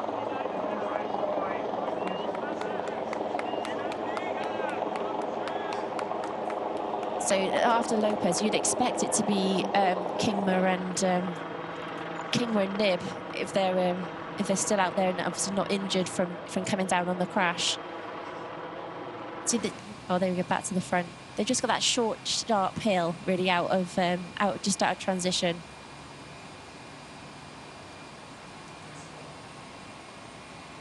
But now Duffy just tucked onto Taylor Brown's shoulder. So this is going to be interesting because we don't see them run together so often. I think they'll have to keep the pace high and strong, which they're going to, because that's the best way to hurt each other. But at some point, someone's going to have to make a move. Lopez still sat in fourth position. She's just working her way up that hill. Could be a phenomenal result for Victoria Lopez. I mean, anywhere inside the top, 10 or 12 is going to be a great performance. There's Taylor Nib. Nib in fifth. Currently in fifth place, and Kingma behind Nib in sixth. So at the moment, Nib is looking like she might be able to steal third place overall in the title race. She's got a huge gap, hasn't she, over Lindemann? They were quite a long way down that chase group. Kingma having just another strong race.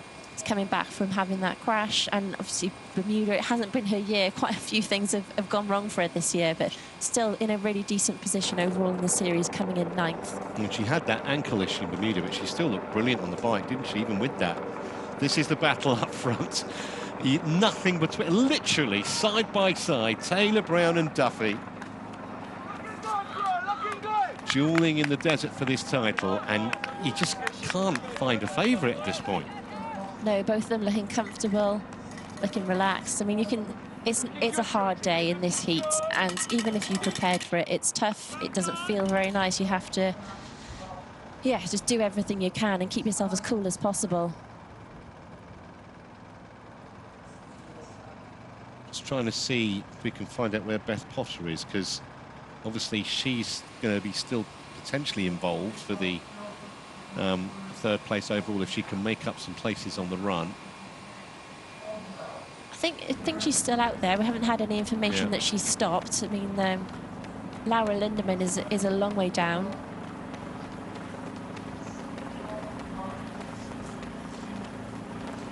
Potter would need to finish seventh if Nib ends up fifth for Potter to be third overall.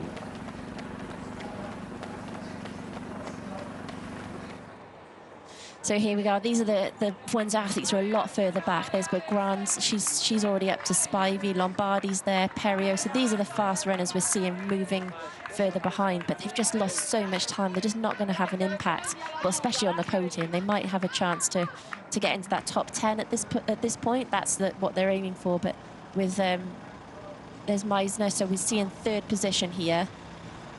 Oh, what a run from her. I mean, she just got to keep going. It's just.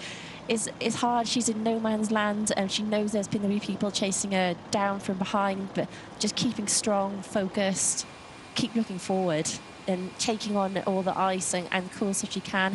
There's always a lot of German coaches. They'll be giving her all the support. It just doesn't get any better than this, does it? These two women, the best two triathletes in the world, no question, and there's nothing between them. They're on their second lap of 4. So probably got about 6,000 metres to go, something like that. And you just can't like look at the two of them and think, yeah, she looks like she's going better. She looks like she might be tiring. It's just a total guessing game. Duffy and Taylor Brown. Remember, this started for these two back in Yokohama in May. And they haven't raced against each other since the Commonwealth Games in July. And that was a sprint race. That was a sprint. So Yokohama was the last, and in fact, Elise was a sprint as well. So Yokohama was the last Olympic race where they were in. We haven't seen them race together fully fit this year. No. Taylor Brown had that off day at Commonwealth Games. Duffy had the bad day in Leeds. Duffy wasn't 100% fit in Yokohama. So this is the first time fit all year. The two best women in the world, shoulder to shoulder. You just wonder if one or other is going to ask a question at some point. Otherwise, we're going to have potentially a sprint finish for the world title, which I think it's happened since we went to the sort of multi-race format. I think Duffy here is pushing. It looks like she's pushing the pace a little bit. Taylor Brown is behind her now rather than sort of next to her. So maybe Duffy just testing a little bit, seeing what Taylor Brown has. Yeah, but she's still right in the slipstream though, isn't she? No issue so far for Taylor Brown. We see some run splits there, so Meisner as well. She's got a good 30-second cushion over Lopez and 45 seconds over Nip, so she's in a pretty comfortable position there at third so far. Never got on a World Series podium before, so to do it in a grand final.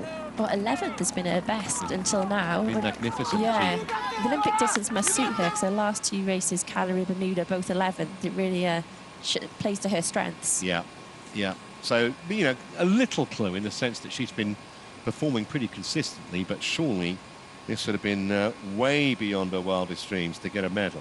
She hasn't got it yet. She's got a while to hang on. The two of them, they're just passing some of the back markers. I imagine they're going to pass quite a few. In these kind of hot races, the run slows down, especially over the last laps. It just becomes survival. You get the impression with these two that neither of them mind being the one at the front, neither of them mind being the one on the shoulder. They're quite happy either way. I think you see that at Commonwealth Games. They're both the two fastest runners. They didn't need to attack off the front and go off the front, break it apart. But they're so strong and they're so good. It's just second nature to them as well to go out there and give everything. See decent numbers watching out on the course. This is why they came. This is no doubt why you switched on wherever in the world you're watching our coverage, to see the best two women in the world fight it out for gold and silver in this world title. And at the moment, it's Duffy and Taylor Brown, and not much between them at all. No, you see just as they round that corner, a huge amount of GB age groupers have come out to support, and with the age group races here, you get a lot more people here watching, and they really get into the race and provide that extra support to these athletes. So this is the halfway point. 2 laps done, 2 laps to go, and still we don't know. Duffy's pushing on. I think she's trying to break it early. You've got some of the lapped athletes there. It looked like coming through transitions, she's really trying to stretch it out a bit. Well, if she's asking a question, so far, Taylor Brown has the answer. Just the semblance of a gap, though. The semblance of a gap here, and Duffy's got daylight. And could that be the pivotal moment, just as you said it, Helen? Yeah, it just looked as though coming through transition, it looked like just a slight, even a tilt in the head, something. It looked like she was really trying to make a move, and yeah, there's a small gap. Maybe she wanted to do it before the hill. Annabelle Knoll there just moving out of the way, so she's quite far down. Right at the start of the third lap, and Taylor Brown battling grimly to stay with the world and Olympic champion. And at the moment, it looks like Duffy has the edge. Yeah, she's got a good gap there. You saw Taylor Brown grimacing and just puffing out her cheeks as she came up. She's hurting. Yeah, it was a really good surge. That potentially was the moment that may, and it's always dangerous to speak too soon, but may have decided the title. It may, yeah. I mean, Taylor Brown came back to Duffy, didn't she, earlier on? But I think there, you saw Taylor Brown's face as Duffy made the move as well. It didn't look like she was primed for any kind of response. She had the early lead, Georgia Taylor Brown. Duffy got level with her pretty early on the first lap, and now, at the start of lap 3, has asked a question which it looks as though Taylor Brown can't answer. It's just how good is Flora Duffy. I didn't know what would happen coming into this race, but if anyone had a chance of beating her, it's Taylor Brown. Like this year, she's been so good. She's improved again and again. It seems like every race, but Duffy just every race, the championship performer, just brings it out on the day. Absolutely incredible. See, that's Annabelle Knoll, so she's been lapped. So really, she's been struggling a bit since she had a bad crash earlier in the year in Munich and been struggling, but no such trouble for Duffy there at the front. Look at the gap now. And that's what Flora Duffy can do. She attacked Taylor Brown. Taylor Brown couldn't respond. And now Duffy has got 4,000 metres there or thereabouts between her and effectively triathlon immortality. If she can win a full title, it has never been done before. Emma Snowsill has 3. Duffy potentially minutes away from being the first woman to overhaul that mark. She's the Olympic champion as well. She came in knowing she had to finish above Georgia Taylor Brown. At the moment, that's exactly what she looks primed to do. Oh, it's tense. I mean, this is where it gets, I mean, for Taylor Brown as well, to stay mentally strong. It's like that gap's gone. It's obviously gone big, and there's probably no threat from behind, but she has to keep pushing and stay strong, and because you just don't know what's going to happen. Even if because we're still on the 3rd lap. If Duffy has gone too early, gets overcome with the heat, we've seen it happen before. Johnny Brownlee and Cozumel. Exactly. Yeah, you can't give up. You've got to keep focusing forward and staying as mentally positive as you can, which is obviously incredibly hard when you but yeah, the kind of athlete Georgia Taylor Brown is, you know she's going to give everything. She wants to cross that finish line knowing there's nothing else she could have done.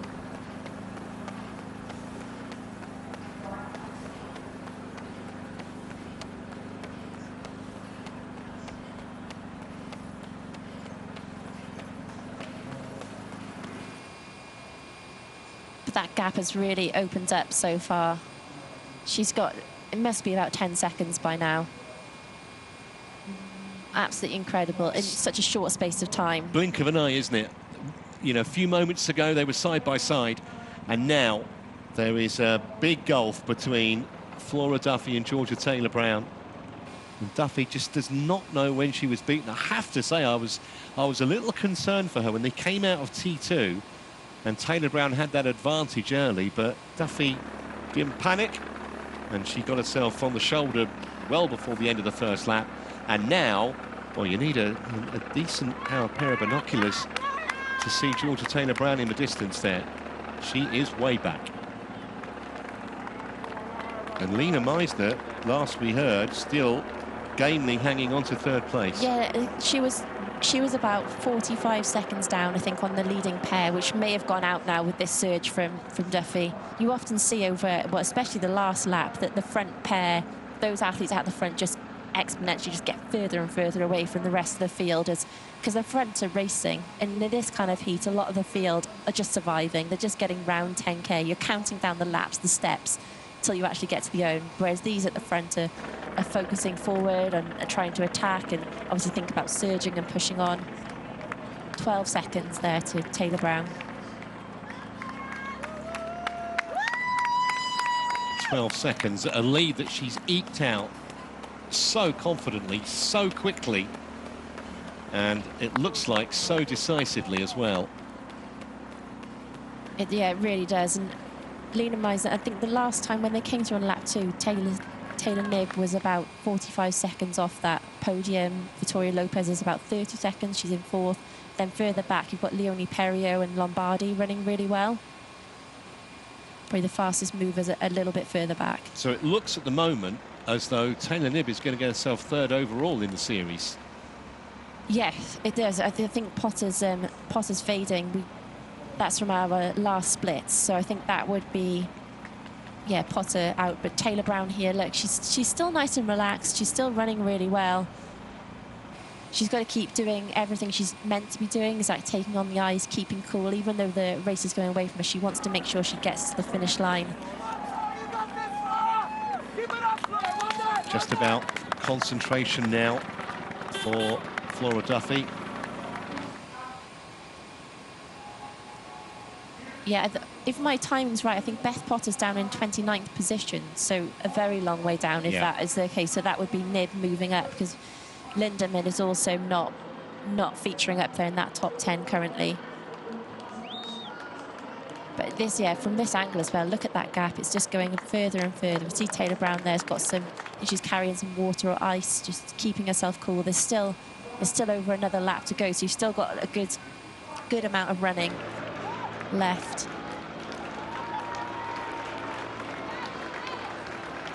There's lapped athletes obviously there in between them. We can't. It'd be fascinating to actually find out afterwards exactly what happened with Beth and her bike. Because 29th is not where we're used to seeing her at all. I'm thinking it might just be a really bad day. Maybe she's suffering with something, or she blew up on the bike. To be that far down on the run, because if she had a mechanical, she'd hit the run and still run pretty well. So that's Duffy. She's just coming up to Lahair. So I don't know if we've seen Georgia Taylor Brown come round that corner yet. So Duffy will take the bell and is one lap away from a 4th world title. She defended her Commonwealth Games title, remember, earlier this year. She's almost certainly going to defend her Olympic title in a couple of years in Paris. And it looks like here she is going to defend her world title as well. Just 1 lap to go, 2.5 kilometres. Oh, 24 seconds in a lap, that's a lot. So she's completely broken Taylor Brown. She's really pushed that lap and made the move a lot earlier than I thought as well. But it's given her plenty of room, plenty of time there. Taylor Brown still, you can see she's hurting there, but she's got the ice. She's trying to keep as cool as possible. Yeah, I think that the heat may be a factor as well. She has to keep things going, make sure that she, from her point of view, secures the silver medal. And she's still got a good gap there to Meisner behind her, so plenty of time for her there too.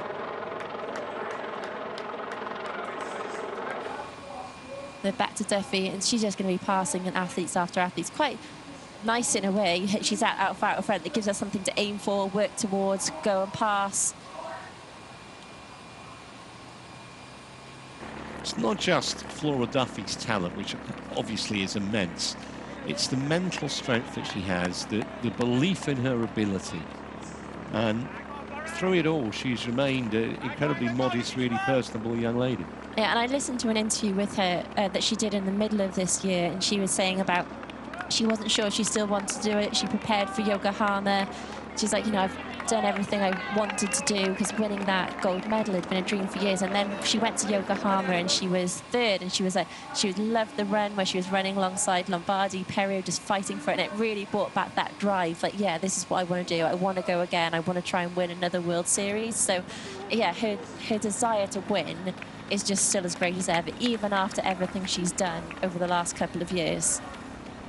Well, before COVID, it looked like she was talking about retiring, or at least retiring from this kind of distance racing after Tokyo. Not going to happen now, as Taylor Knibb comes through, and the way things stand, Taylor Knibb is in line to get 3rd overall, which, considering that she hasn't done more than just a handful of races, is a fine effort.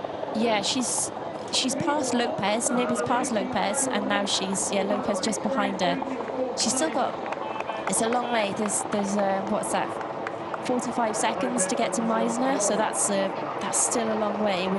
Probably won't be able to get there with only a lap to get to the podium, but she would have done enough to get herself up to that 3rd position in the series. So that'll be another podium position in the series. You just feel like it's not going to be too much longer before she's challenging for the win, but probably not while Flora Duffy's still around. Well, Duffy is 11 years Taylor Knibb senior, and she is racing, kind of say, as well as ever. I mean, remember when she took her first world title, which kind of almost stole it out of Gwen Jorgensen's back pocket, so to speak, that run in Cozumel. But she has been absolutely brilliant ever since. So we're just seeing now a bit further back. So Lopez is fifth, Perriot running incredibly well. We said earlier, didn't we, that she's suffered a bit this year, but obviously back into fantastic run shape. She's running the fastest further down in the fields. Then we've got Lombardi, Spivey, and I think that's probably, although Casillas is there as well, then Beaugrand. So Beaugrand probably 10th, 11th, I think, Kingma's there. She has run through so many athletes, hasn't she? But we see her do that almost every race. I think, well, Perriot's moving the fastest, though, because she's currently in sixth, so run through the fastest from that field, but... Yeah, that's a big move. A big move, yeah. She was in that large chase pack. But it did get very disrupted with that crash, didn't it? Yeah. Perriot, of course, who started the season with a silver medal in that race you were talking about in Yokohama, where she finished ahead of Duffy and behind Taylor Brown. But Duffy now almost call this a victory lap. Inside the last 1,000 metres, came here knowing she had to win, and she is delivered in quite stunning fashion. Yeah, and I think this would be her biggest challenge this year. I mean, the pressure of going to Bermuda, obviously with your face on all the buildings, and it's your hometown. I mean, there's obviously that brings a pressure, but this was probably the hardest competition she had, Taylor Brown, in this race at the end of the year. Just moving through some lapped athletes there for Taylor Brown.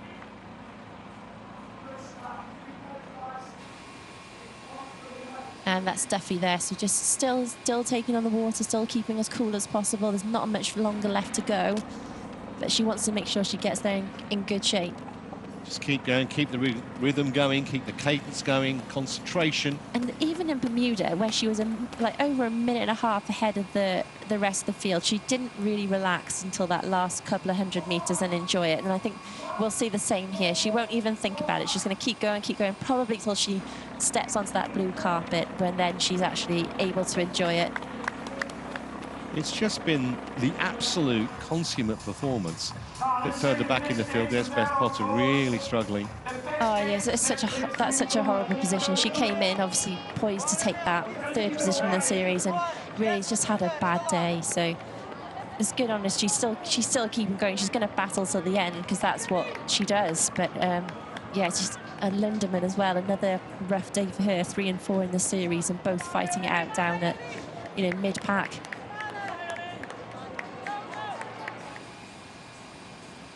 Yeah, quite a long way now behind the woman up front, Flora Duffy. Just the last stretch now. Yeah, that will feel good. Throwing some water over you. It's so hot here, stiflingly hot.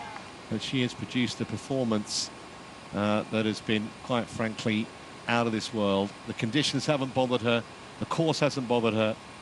She's just gone on with her business and hasn't put a foot wrong since we started an hour and 52 minutes ago. And no. Just a few metres left. Just another perfect performance, really, isn't it? It's just another thing where she hasn't done anything wrong. And Taylor Brown hasn't either. She's just hasn't been able to run quite as fast over the last 5K. And just sometimes, you come up someone who's just better on the day.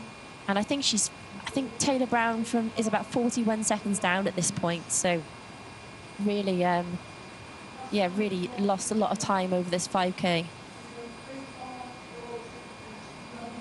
Look at her coming down. She's just lots, and now we start seeing the crowds as well. She's just running opposite now, the other side of transitions. There's more people around. She's getting those final cheers. And remember, she came here under a lot of pressure. She was behind Georgia Taylor Brown in the rankings. She knew she had to beat the Brit. She knew she couldn't afford to make any mistakes, and she has not made any at all. Any moment now, I think those shades are going to come up and we'll see the smile. There we go. She has taken the grand final and done it in the grand manner. 4-time world champion, and surely the best woman we have ever seen in this sport. And she's going to do it with time to spare, time to high-five the crowd. Flora Duffy retains her world title, a record 4th for the Bermudian. She is off the scale. Fantastic. Oh, what a performance there from Flora Duffy. Just all-round brilliance. There are no superlatives, really, and she's going to have a bit of a wait until she can welcome, presumably, Georgia Taylor-Brown, who really seems to be struggling in the heat, but will hold on to second place by the look of it. Yeah, she's faded over the last 5K, but she's got a really good buffer over Meisner. She's over a minute ahead of her. Just such huge gaps. And I'll just say Georgia Taylor-Brown with a 4 George on there for George Peasgood, the para-athlete who had a horrific crash and is still recovering in hospital. Yeah, and we send them all our good wishes, of course. And here comes Taylor-Brown. She's had a great season. She's won 3 times. She's had a silver as well, and now a couple of bronze. She looks back, there's no danger, and she's going to take second place here in this race and overall, both times, behind Flora Duffy. Just about strolls over the line. Yeah, she's really suffered there with that last 5K. Gave it absolutely everything, though. And there's this respect between the 2 women, the 2 best in the sport currently. Yeah, they are. They're good friends. They have, as you say, enormous amount of respect for each other. And I think, if anything, this defeat will just make Taylor-Brown even more determined for next year and then the Olympics beyond. Yeah, like she said, everything is all in, isn't it, for Paris? That's what she wants to do. Sensibly sitting down in the shade, but they've got these gaps are huge. What they have done to the field today, and also to what Taylor Knibb has done, her impressive riding that splintered up this race. But we're just a bit of a wait now for Lena Meisner. So Duffy won her last race by a minute and a half, has now won the grand final by more than a minute. So Lena Meisner came into this race ranked 26th. I don't know if even she would have believed it if he said she'd be on the podium today. Well, she's going to get a bronze medal, and as you say, beyond her wildest dreams. Where on earth did this performance come from? I want to ask her that, but in a moment. But she's going to take the bronze. That ability to swim well and bike well. I mean, she's ran well, but her biking ability today, her swim and her bike has got her through that race. She weathered the storm when many others dropped off, even the big names ahead of her. Never better than 11th in a World Championship Series race, and she takes bronze in the grand final. Meisner is third. Oh, you can see the emotion on her face there. What a day for her. Absolutely incredible forms. And it's such a great feeling, that first big breakthrough at your World Championships or your series final. It means so much. And here we have Knibb in 4th position. Such a shame that she crashed on that corner. Her wheel just slipped out and she just took a bit long. Just getting the chain back on was a bit of a challenge, because she really made the race today. That incredible biking ability we see from her race after race just splintered up the field, and this is why we have such big gaps. Great position, finishing 4th, and that'll put her up to 3rd overall in the series. So, not the best day for Taylor Knibb, but she responded really well to all the challenges. Great run from Perriot, unbelievable. Coming through for 5th, that must mean so much after all the difficulties she's had this year. And Lopez from Brazil finishing 6th. That's her best finishing position ever. Incredible for her. She had a great swim to set that up, managed to ride with that lead group the whole way, avoid the crashes. Such a big smile there, incredibly pleased with her performance. So you can see how well Perriot runs. I don't know where the next athlete is from that chase back. There is still a long way back. See Duffy and Knibb looking around the corner to see who's coming up next. Bree Spivey, Lombardi was moving well. Yeah, there's Spivey. Another solid performance from her. She's got to keep running to the line because Emma Lombardi is not far behind. Another solid result from Spivey. Hasn't made the podium this year, but another good one. I think she'll be frustrated she missed out on that swim. Great from Lombardi, still such a young athlete.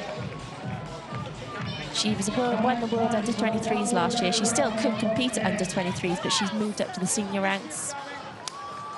Miriam Casillas-Garcia had a breakthrough year this year, regularly making the top 10s, and has got 9th today. Beaugrand really faltered on the bike. She just didn't really make the break. She was there on the swim and just didn't get on there. Really struggled on the technical corner coming into transition, and has managed to get a top 10, but 4 minutes 49 down, almost 5 minutes between the top 10. Big sprint for the finish. Has Caldwell got it? Caldwell from Great Britain, I think just edging 11th. Maybe that might be a photo. Kingman might have got a. Valerie Bartholomew from Belgium. Great run from her as well. Really good to see her up there. That's her best result all season. Steinhauser from Italy, that's good from her too, another solid result. I don't think she's finished that far up in the series final before, so really great racing from her. Looks like Takahashi here coming in for 15th. She's had a really strong year as well. Probably the best result, that 4th place in Bergen World Cup, but I think this would top that by a long way. Hauser there from Austria, she'll be pleased with that. She's a really strong runner. She always runs well in the hot conditions as well, so good performance here from there. Casper, who's in that breakaway with Spivey. Well, the chase pack really with Spivey for the majority of the day, just faded a bit on the run. Eric Ackland there, another US woman there, making the top 20. Great strength and depth. Yeah, we've got Natalie Van Coverdon there, 19th, and so who's going to make the top 20? Zane from Italy. So great results for her. She's just come off the podium in her last World Cup, so great from her. Gomez Gogol, she just collapsed over the line, so I hope she's okay. She's made it past the line there. Emmy Legault, Santos, strong performances from these women, but they're just so far down after such incredible riding up front. Batista, current America's champ. Ainsley Thorpe from New Zealand. Strong finish from Deron. That's, I think that's Ackerman there from South Africa. So these women a bit further down have it's been survival. It's just been getting through this 10K, and we can see as they cross the line, they're just falling over. So there's a lot of medical down there for them, lots of ice baths to keep them cool. Rappaport there, a bit further back than she would have liked. Sophie Lynn. That's Tapia Vidal there from Mexico. She'd been quite pleased with that. She's still quite up and coming. There's Beth Potter, so holding on to her leg as well. 32nd position. I mean, not what she came here for, but yeah, it looks like she's got cramp there. Good on her for weathering all of that. She really had a bad day.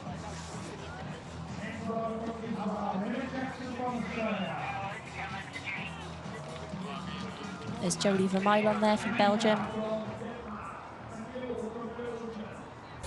And here we go with our top 10. First, of course, Flora Duffy just running away with it, ending up over a minute ahead of Georgia Taylor-Brown. Lena Meisner with a breakthrough performance, coming into getting that 3rd position.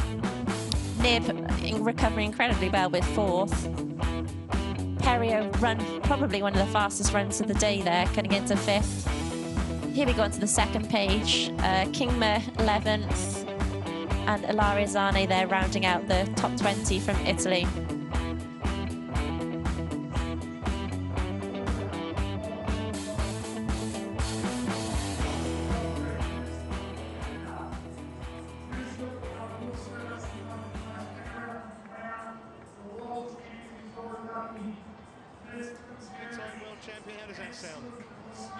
Really crazy, to be perfectly honest. Yeah, I'm really proud of this one. It was a difficult start to the year for me, coming off of the Olympics and COVID and everything, and it took a lot of work to get my mind back into it, and so yeah, I'm thrilled. I smiled a few times out there when it was just Georgia and I was like, of course it's us two, battling it out, and it's just awesome. I feel like she brings me to another level, and yeah, really proud of how I put together this year. Record books are going to show you won by more than a minute, but that doesn't really tell the story of the race, does it? No, not at all. It was an absolute battle out there. You know, Georgia and I don't really give each other an inch. And yeah, I felt pretty good and just tried to stay safe, take care of myself, because obviously it's super hot out there. Really work on my nutrition, and every aid station on the run, just take as many bottles as I could and stay focused. And when I got a little bit of a gap on, I think the 3rd lap of the run, it was a little sooner than I anticipated, and I was like, well, I guess you're stuck now. I've got to keep pushing. You know, a few years ago, you said you were looking to potentially retire from this form of racing after Tokyo. You glad you changed your mind? Yes, I'm very glad I changed my mind. Yeah, I'm still really enjoying it, and you know, with the short 3-year cycle to Paris, you know, I thought, why not? Let's try to stick in there and celebrate a final Olympics with my friends and family there, and enjoy that moment. And yeah, I'm definitely getting up there. I think I'm pretty much consistently the oldest in these races, but yeah, you know, I'm still enjoying it, so keep going. Age is just a number. Well done today. Thank you. Thanks, Flora. Thank you. And Georgia Taylor-Brown finished up second and second position overall in the series. An incredible finish from her, rounding off a fantastic year. Georgia, well done. I guess sometimes you come up against someone so super impressive, you just have to accept, you know, second on the day. Yeah, I gave it absolutely everything I had today. Yeah, it's just been a hard few months personally, and I've just tried to put everything in a box and forget about it all and concentrate on the race. But yeah, it all comes out now. But no, I'm really proud of myself for putting myself out there today and just emptying everything and doing what I could. It was fascinating to watch because it seemed like in the swim, on the bike, in the run, you and Flora were just kind of like watching each other like hawks the whole time. Yeah, we were. Yeah, we kind of laughed at one point because I was like, it's just me and you now, kid. So yeah, no, we were just battling it out to the end, and I wouldn't have it any other way, and I don't think she would. So yeah, no, it's fun racing with her, and like I said, I gave it absolutely everything. So you did, and obviously there's next year. The Olympics is a couple of years away. There's an awful lot to play for you in your career still. Yeah, there definitely is, and I'm still learning every race that I do, and yeah, I still want to take that world title one day. Best of luck. Well done today. Thank you. Thanks, Georgia. And Lena Meisner from Germany finishing up in third position. Her best before this was 11th, so what an incredible day for her today. Yep. Lena, where did that performance come from? I don't know. I can't believe it. It's just a dream come true. I think I can't realize it yet, so I think I just need a few days to let it sink in. Because I think 11th was your best finish in a Championship Series race before today. Obviously not bothered by the condition because it was very, very hot. Yeah, it was tough, but I've been here like 10 days ago, since 10 days, and I think I had a really good heat prep, and I felt confident in the heat today because there was a lot of water, and yeah, we get ice, so it was fine, yeah. Was there any stage of that bike riding with the likes of Flora and Taylor Knibb initially that you felt, oh, this is really hard going, fast going? Yeah, I think it was hectic from the beginning, and then a few girls attacked, and I just tried to stay calm and try to stay confident, and it worked perfectly for me. Enjoy the podium. Well done. Thank you so much. Thank you. And Taylor Knibb finished fourth today in the series, but that fourth position puts her into third overall in the series standings, so a great day for her. Third overall, when you haven't done that many races, that must be a pretty impressive achievement in your head, isn't it? Well, I'm pretty shocked, to be perfectly honest, and especially after the race today. I didn't really make it easy for myself, but there were a lot of ups and downs, figuratively and literally, in the race and over the course of the season. So I think it's just, I had a coach whose cue for me, like especially in races, was just keep moving forward, and so I think that's apt in both the season and the race. What do you think Ian O'Brien would have said about that cornering when you went down? Oh, that was entirely my fault. I was already I knew I was in a little bit of trouble. I just wasn't fully processing things at that moment. And so it was user error. I feel so bad. I'm sorry to Maya and Victoria and Lena who were behind me. I'm just glad I didn't take too many other people down, and I'm really sorry. That was my fault entirely. And I'm just sorry. Are we going to see you more next season in the Championship Series as we build towards Paris in a couple of years? Well, I certainly hope so. This summer I had a bit of a foot injury, and then I broke my toe in Bermuda, so I haven't made it easy for myself to get on these start lines, but I'm grateful for everyone, and yes, that's the aim. Hopefully we'll be back here on March 3rd and 4th, I think. So, 100 days? It is. We'll see you then. Thank you. Thanks, Taylor. Thank you. Well, she said she surprised herself to find herself overall on the podium, but it just shows you're consistent even over a few races. And that's what happens. Duffy, Taylor, Brown and Knibb, 1, 2, 3. And Taylor Spivey keeps coming fourth in everything. Yeah, Taylor Spivey was up there, and Cassandra Beaugrand had another boost, and I think we saw, and Caldwell as well moved up there, because with that, I think she finished up overall 14th. Well, let's just give you a little recap of what we've been witnessing over the last 2 hours. And really the story of Duffy versus Taylor Brown, it was a story when we started, and it was a story pretty much throughout the whole race. They were both prominent in the water, along with the likes of Beaugrand and Victoria Lopez, and also Taylor Knibb. And it was Duffy who led them into T1. She was away early on the bike, never really looked like getting away from the chasing group, and they were riding around. Initially there were 9. That was Taylor Knibb going down at the corner when they were down to 6 at the front. Took Kingma with her, and that meant there were 4. The 2 main protagonists, Meisner and Lopez. And he just knew on the run it was going to be a Taylor Brown versus Duffy battle. Taylor Brown was ahead early, Duffy caught her fairly quickly, produced a real burst of acceleration early on lap 3, and all of a sudden was away, clear and confirmed as world champion.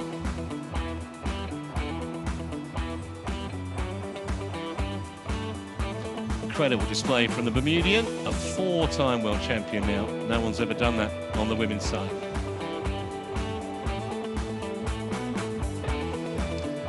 Could see, couldn't you, Helen, like the disappointment kind of oozing out of Georgia Taylor Brown, but she really got nothing to reproach herself for. I mean, all you can do is your absolute best.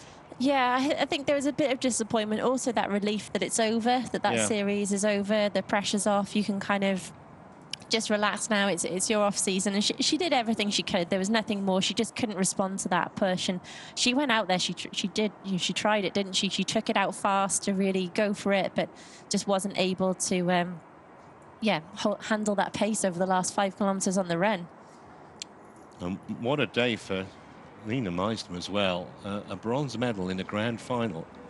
Certainly, you know, when we looked at the starting list, I honestly didn't necessarily put her down as a potential medalist, but it just shows you never know in this sport. And I think the way the women's racing is at the moment, with the fast swims, that strength on the bike, then that's what happens, isn't it? You have to be able to hang on to if you can hang on to the swim and the bike, you get yourself in these great positions and you're able to run for the final. Also, like for Leonie Perriot, they're down in 6th after coming back from all the trouble she's had this year. She'll be happy to round that out. That's going to feel like a win for her today. Her run time would be off the scale because she was starting from way back in that main chase group. Yeah, the gaps were absolutely huge towards the end. It was almost 10 minutes between 1st and 10th, which is incredible.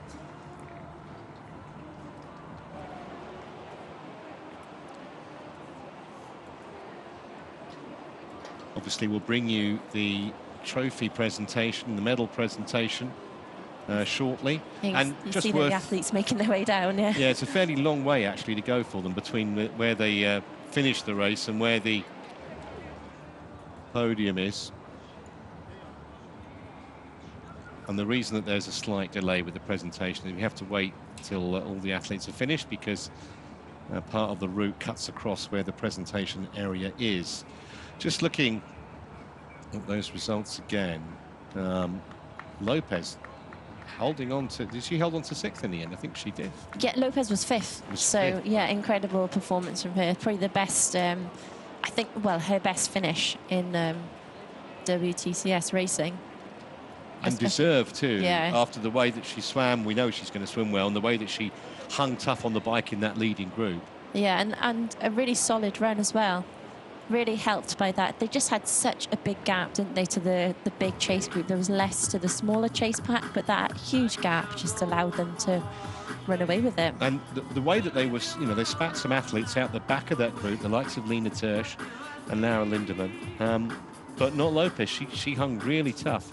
And I think, say for Lindemann coming into, well, Potter, Lindemann coming into the race ranked 3rd and 4th, they just really suffered today. And it's just, unfortunately, that happens. It sometimes happens in your, you know, you hit your big race of the day and it just doesn't happen. And that's lost them a few positions there on the rankings. We see Lindemann slipped down to 8th and Potter's gone down to 7th. Yeah, so much can change in grand final there, because it was not that much between kind of 3rd and 7th or 8th. And so one big display, as Knibb showed today, gets her into 3rd place, albeit about 1,000 points behind the winner. Spivey finishing in 4th overall, Beaugrand 5th. What might have been for Cassandra Beaugrand today. A bit further down, quite a few Germans. Annabelle Knoll, Meisner's effort, getting her up into 14th overall. Yeah, she was ranked down sort of 27th position, so 26th, so it was a big boost for her there. Lombardi moved up a couple of spots as well. I think for someone of her age, you know, 11th overall and 9 on 3,000 points, that's a pretty decent season. I think we can expect more to come from her next year, and plenty more to come, no doubt, from Flora Duffy as she Time to grab the flag. What gets the flag? Eyes up a fifth world title next year, and the following year, the defence of her Olympic title. She'll be 37. But so what? As I said to her, age is just a number. She doesn't care. Why should anybody else? Just her season again. And, you know, if you think about some of the races we've seen Flora in this year where she didn't win, Yokohama, as you say, she kind of coming back from, you know, a position where she wasn't really race fit. And then in Leeds, she'd had COVID, and we saw her dropped on the bike, which happens about as often as there are 29 days in the month. And apart from that, she's been pretty much faultless. Yeah, it's been a really, really solid, consistent year. And like she said, she's proud of herself. She hasn't had it easy. She's been doing some of the long distance racing, and she's 70.3s, half Ironmans, and she's had a lot of trouble with that. Like races she's tried to go to, lost bikes, hasn't been able to start. And so, yeah, she's trying to do two things at once as well. She's training for both those distances, but especially over the Olympic distance, they complement each other so well. She's still doing incredibly well at this side of racing. You mentioned, you know, she's been doing the 70.3s, and yet you look at that sprint race that she won in Hamburg, you know, with a 10-second penalty, and still won it with something in hand. And she's genuine all-round athlete, and that's a huge talent to be able to adapt to a sprint race, an Olympic distance race, a 70.3. I'm sure, you know, Ironman stuff as well. It's just phenomenal natural ability and a lot of hard work. Yeah, it's not easy to do what you to get to this level, but I think that Flora's so used to doing it, the consistency she has, and she's dealt with a lot of injuries. She had some really rough injuries over the last couple of years, so she's bounced back so well from those. And you learn all those times as well. You learn when you're injured. She's getting, like you say, she's getting older, but she's getting more experience. She keeps finding out what works for her, what she needs to do to win these races. I think not the big challenge, but the challenge for her is staying injury free over the next couple of years and keeping focused on what she wants to do. And I'm sure it's not going to be easy, but she's in a great position to move forward and try and take another Olympic gold in Paris. Well, talking of Olympic golds, we'll see the reigning Olympic champion on the men's side tomorrow, because Christian Blumenfeld will be in the men's race, although the two main protagonists will be Hayden Wilde and Alex Yee, who have a kind of a similar scenario to Taylor Brown and Duffy.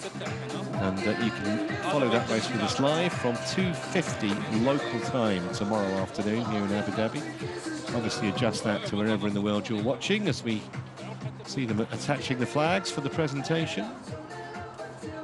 Bermuda, Britain and Germany. 1, 2, 3 for this race. And of course then there'll be a Stars and Stripes on there for the series presentation.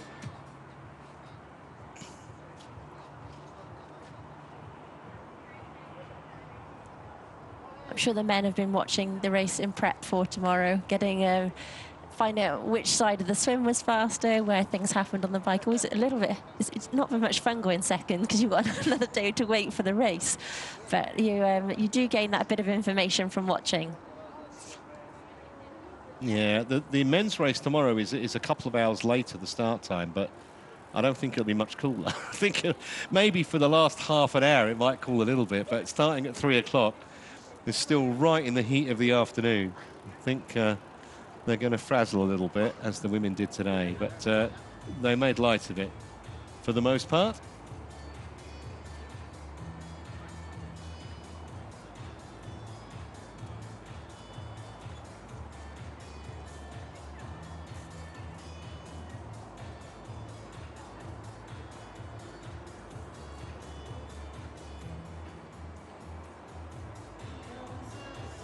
One thing you've got to make sure, you always have the right flags on the right pole, otherwise it could all be very embarrassing.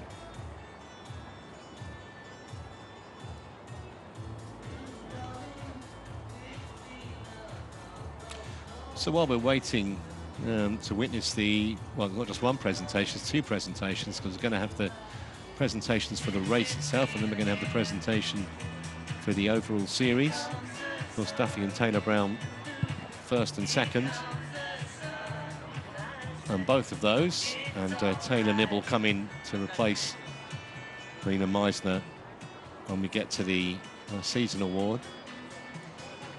So a few women actually, Helen, this season have put down something of a marker. Meisner today, Lombardi was in a couple of times, including a podium in Cagliari.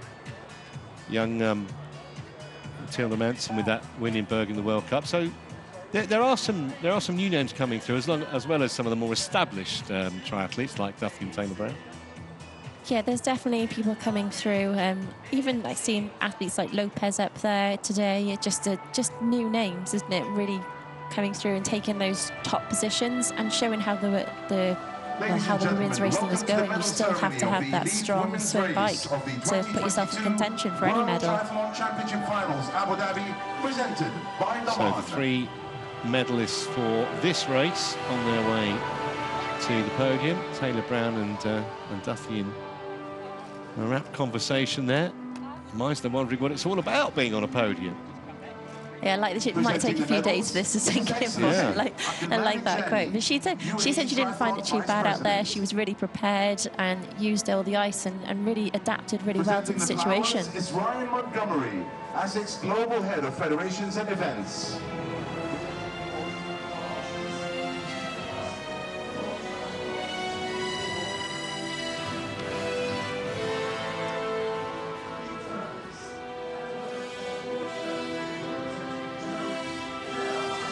Game changer for the German.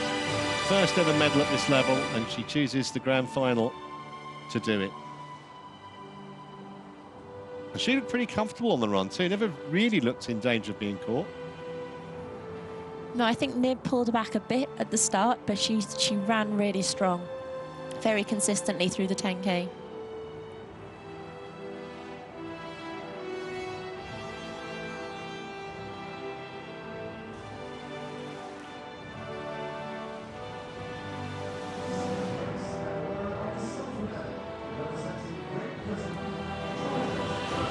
Did everything she could, and today just found one woman, or superwoman, I guess you'd call Duffy, too good for her, but could not have done any more. Maxed the F out all season, and a silver is the reward for Georgia Taylor Brown.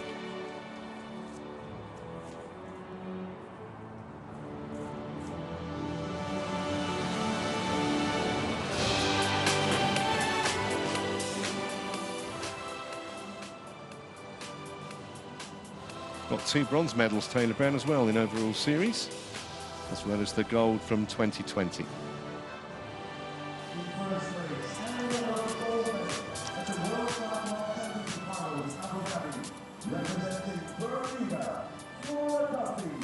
Well, what can you say about this woman in a different class today? As she has been probably for the last few years. Olympic champion now, she's defended her world title, and for a 4th time is on top of the world in women's triathlon.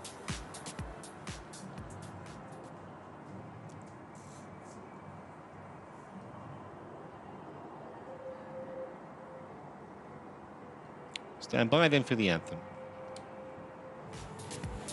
Ladies and gentlemen, please rise to play of the national anthem of Bermuda.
So no doubt the photographers are going to take a few shots here of these three women. And then when we finish that, we might move on to the ceremony for the overall series.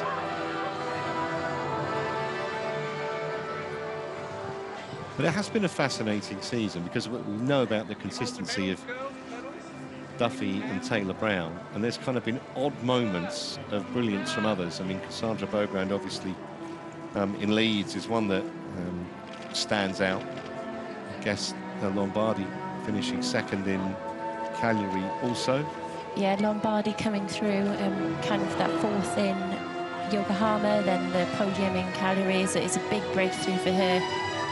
I think just the main talking point, I think for me, is Taylor Knibb. Just her coming back into the series just completely changes everything. This gap wouldn't have been as big without Taylor Knibb here today. So I think she's had the biggest impact on the season so far. Yeah. Maybe not finishing up third overall in the standings. It hasn't shown yet. But I think we'll see more of that over the next year. Yeah, no question that she changes races.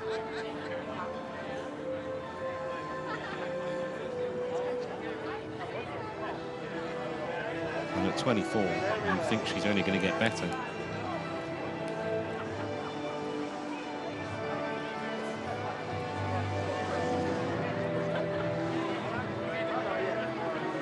Ladies and gentlemen, as part of the Maurice Lacroix World Triathlon Championship Series rankings, we're now pleased to crown the 2022 World Triathlon Championship Series champions. And now we're following on with the presentation for the overall series. Trophies is Dr. Like Debbie Flora Alexander, and Georgia World did a bit Triathlon of First Vice President. Presenting the medals is His Excellency Abdelmalik Jani, UAE Triathlon Vice President. And presenting the flowers is Ryan Montgomery, ASIC's Global Head of Federations and Events. Presenting the Maurice Lacroix watches is Thomas Toff, World Triathlon Executive Board Member. In third place, representing the USA, Taylor Knibb. Inspired to take up the sport by her mother, who was an Ironman competitor. Of course, a former junior and under-23 world champion. And now third overall in the main series. Second behind Duffy 12 months ago. So she's got a silver and a bronze. I wonder if she can add a gold maybe next year.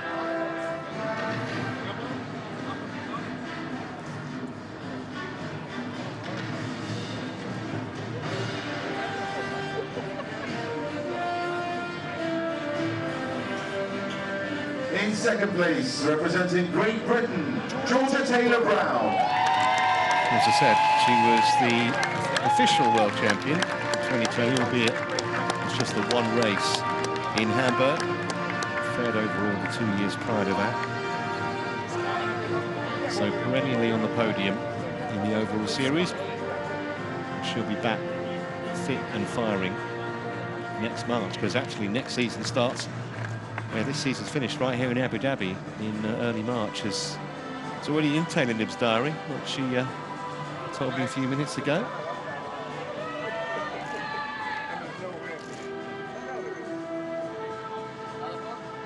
In first place, and the new World Triathlon Champion, representing Bermuda, Flora Duffy. Well, they said new world champion, but it is, of course, the defence of her title. It's a fourth world crown for Flora Duffy. She won in 2016, 2017, and last year, and now confirmed this year after getting away from Taylor Brown on that run. Another one to add to the collection. Yeah, she's definitely got the longest mantelpiece in Bermuda.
somehow you just don't think that Flora Duffy will have any problem motivation-wise in trying to win a 5th title, do you, Helen?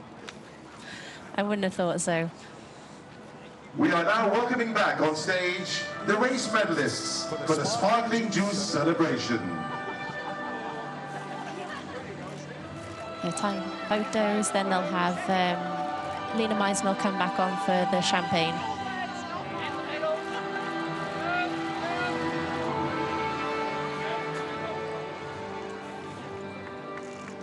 Well, 3 very happy women on the series podium.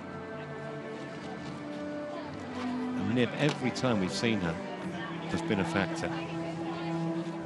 And if she is fully fit, she mentioned she'd had a few injury issues at the start and during this season. But if she's fully fit and firing for the whole of next year, she surely is going to be a genuine contender.